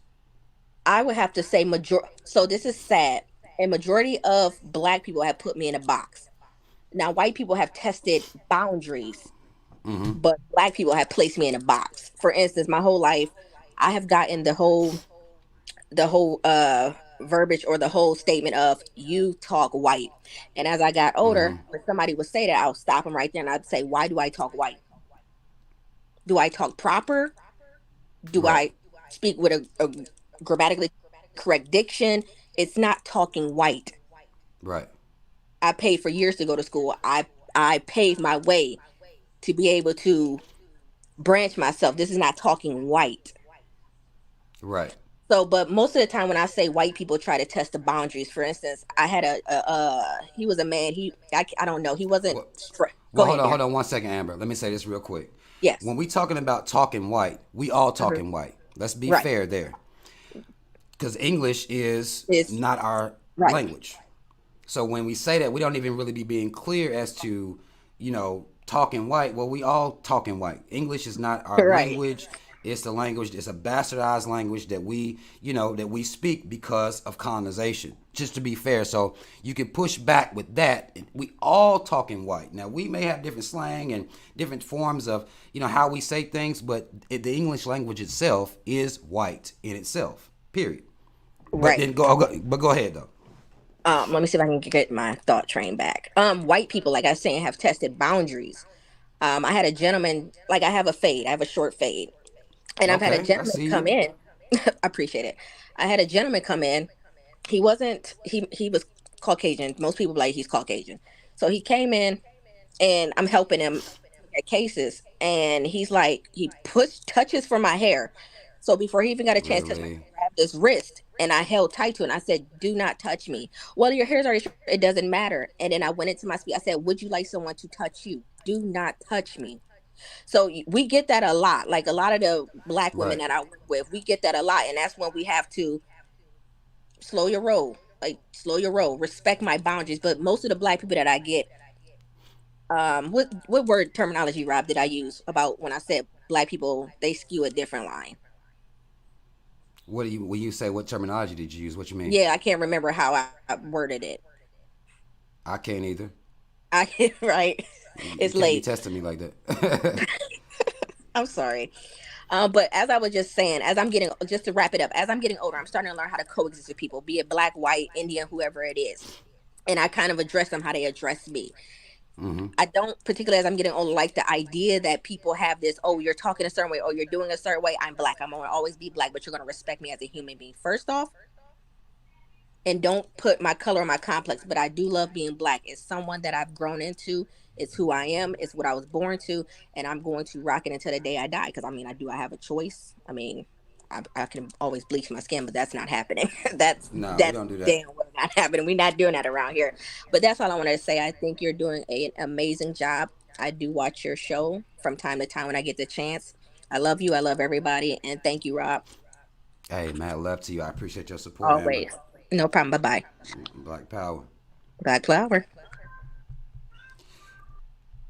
Hey, let me tell y'all something real quick before I bring Micah on. That whole talk white shit and creating your boundaries. Because let me tell you something about white folk. They will pet you. They will treat you like a pet if you allow them to treat you like a pet or an exhibit.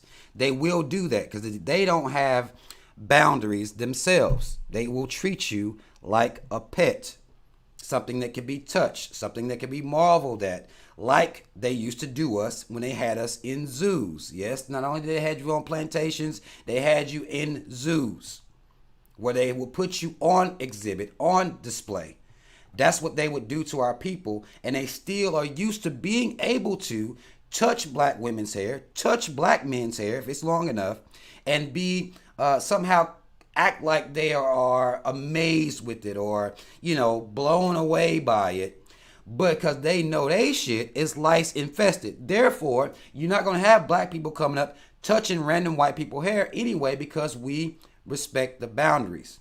They don't respect boundaries. They don't respect our personal space. And it is up to you, like Sister Amber said, it's up to you to create those boundaries. No, I ain't one of them ones. You go home. This the same hand you pet your goddamn dog with. Don't come in here petting me. You have to create that boundary, and that way they know who the fuck you are. They know who you are. Black people don't allow that. That should be in this culture that we should be formulating. That should be part of motherfucker. I ain't your pet. You're not gonna have me as an exhibit. That's the old days. You put your goddamn hands on me. You're bound to come back with your shit broke. You're bound to come back with your shit broke up. Period. Period. That's all it is to it. Let me get to brother Micah. What's going on, Micah? It's me again, man. I came over here the first time. Okay. I had to switch my account. It's a little off topic, but I noticed you had Biggie over Pac. I wanted to ask why. Okay, a chill question. Here's what's about to get me canceled. Now we talking about canceling black folk. This is about to get me canceled. It is in my personal opinion, because I'm a dude that likes to have words flipped, exchange metaphors. I like that type of rap. Tupac wasn't that type of lyricist. He wasn't a lyrical guy. He was more of a poet, which I can respect. I respect that. But lyrically, this is what. And shout out to Biggie. Lyrically, like it's just the way he put his words together stood out to me as far as lyricism, as far as just the art of storytelling. I feel as though Biggie was lyrically better than Tupac, even though Tupac still was a good rapper and had a much bigger catalog and could still come in and tell his story. I like the way Biggie flipped his words together better, and I may get canceled. I feel Tupac had more energy in his music than Biggie. He did, and his message was also, to me, and I'm pretty sure you can relate to it as well. Yeah, of course. Black power, and I can relate he to had that some a of lot that. more. He had hit him up too, though. Now Tupac Yeah. was hit him up too. First off, fuck your bitch, like what the fuck? Okay. Brenda got a baby and hit him up. I just recently found out Biggie stole somebody from Mississippi's song. I think it was Juicy. Song. Oh, he stole Juicy? From Notorious B1. It was a rapper from Mississippi. I had found it on TikTok. I was like, what? Really? Yeah. I mean, I was like, wow. Biggie laced it. He laced Juicy, though. Juicy was a smooth ass song, yo. Yeah. He had Puffy in there to Puffy doing ad libs and shit. Still do that. I got one more question, and I'm a dip. Okay. So I had family members that took the shot.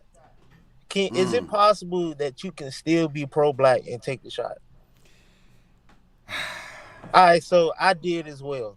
Knowing the things that I know, I was put at a point where, in a situation where I was, okay, I'm going to be homeless if I don't do this shit. But because they was telling me, you can't work or get paid, unless you take this shot. And knowing what I know, it kind of, fucked me up, because I was like, shit. I watch a lot of your lives and, videos over the years, and I'm like, fuck, man, I'm not supposed to be doing this shit. Let me just say this. The fact that the conviction that you knew you wasn't supposed to be doing it because you be listening to my shit, that's powerful in itself. But if you're saying it was your livelihood versus a shot, right? That's what you're saying. That's the situation you was in. I can't call you a full-blown coon, but you have to acknowledge that's some coon shit. That doesn't mean, what I'm saying? That doesn't mean now, I hope that nothing happen to you. You don't have no adverse effects. I quit my job, by the way, too. No, hold So on, Mike. Micah.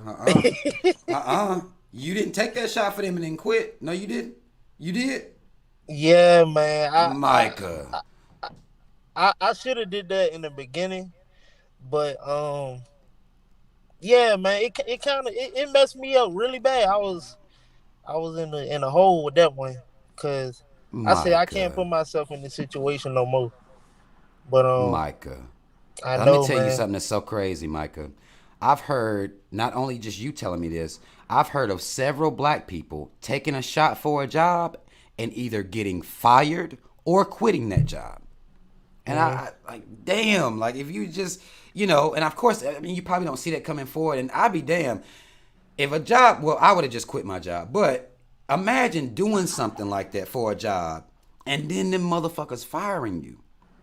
That Oh to me, yeah, you should have automatic job security. If I'm doing this for your job, I'm putting myself on the line for this job. I don't lose this job ever. I don't right. never lose this job. That should be a part of the fucking contract that we have together. You know what I'm saying? But that's Hmm. Micah. Yeah, no. Yeah. Long as you know, you heard me in the back of your head. You heard me, didn't you? Yeah, they like this That, fucking coon.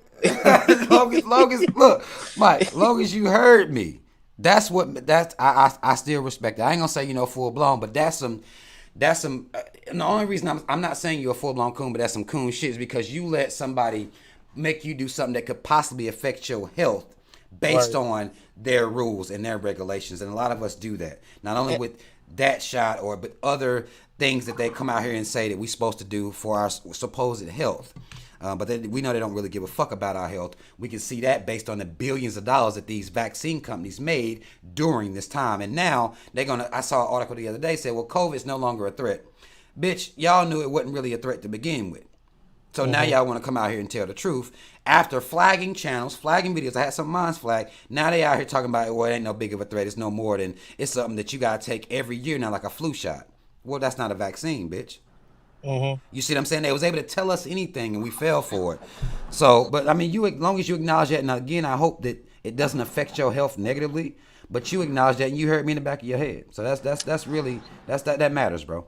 yeah, I think the part that really feared me was me being homeless before, cuz I Yeah, was around 17, 18, homeless, and I used to watch your videos and stuff like that, find some Wi-Fi, and I'm like, man, I'm gonna be okay. You made me the person I am today, for real, because I don't have a Micah, father, so you know brother. Let me that's tell you deep something. for me. That's But deep for me. You just bless me, brother. I'm being real with you. That's a blessing for me. That you grew up and you used even when you were homeless. You uh allowed me to be a voice for you. You allowed me to be motivation for you, and you knew you was gonna be okay, brother. That's big for me, and I want you to understand that. Like uh, seriously, yeah, I appreciate that, seriously, man. brother. Appreciate I all the work appreciate you you. done did too, and I've been the one that's been stealing your Nat Turner's revenge too. That be you. Yeah, Steal it. Steal it. Take it, cause ain't nobody got no name out here like that. They yeah, that's just don't. cold. But Take it and run with it, brother. I appreciate you. yeah, I learned from it, man, and I I feel like I know I'm not gonna do no stupid shit like that no more. Excuse my language. I know I'm not gonna No, do excuse nothing your like that no language. more. Boy, if you don't, you talking Nah, about I you been know listening to what you be YouTube. I doing know that? YouTube. Nah, fuck that. Nah, fuck that.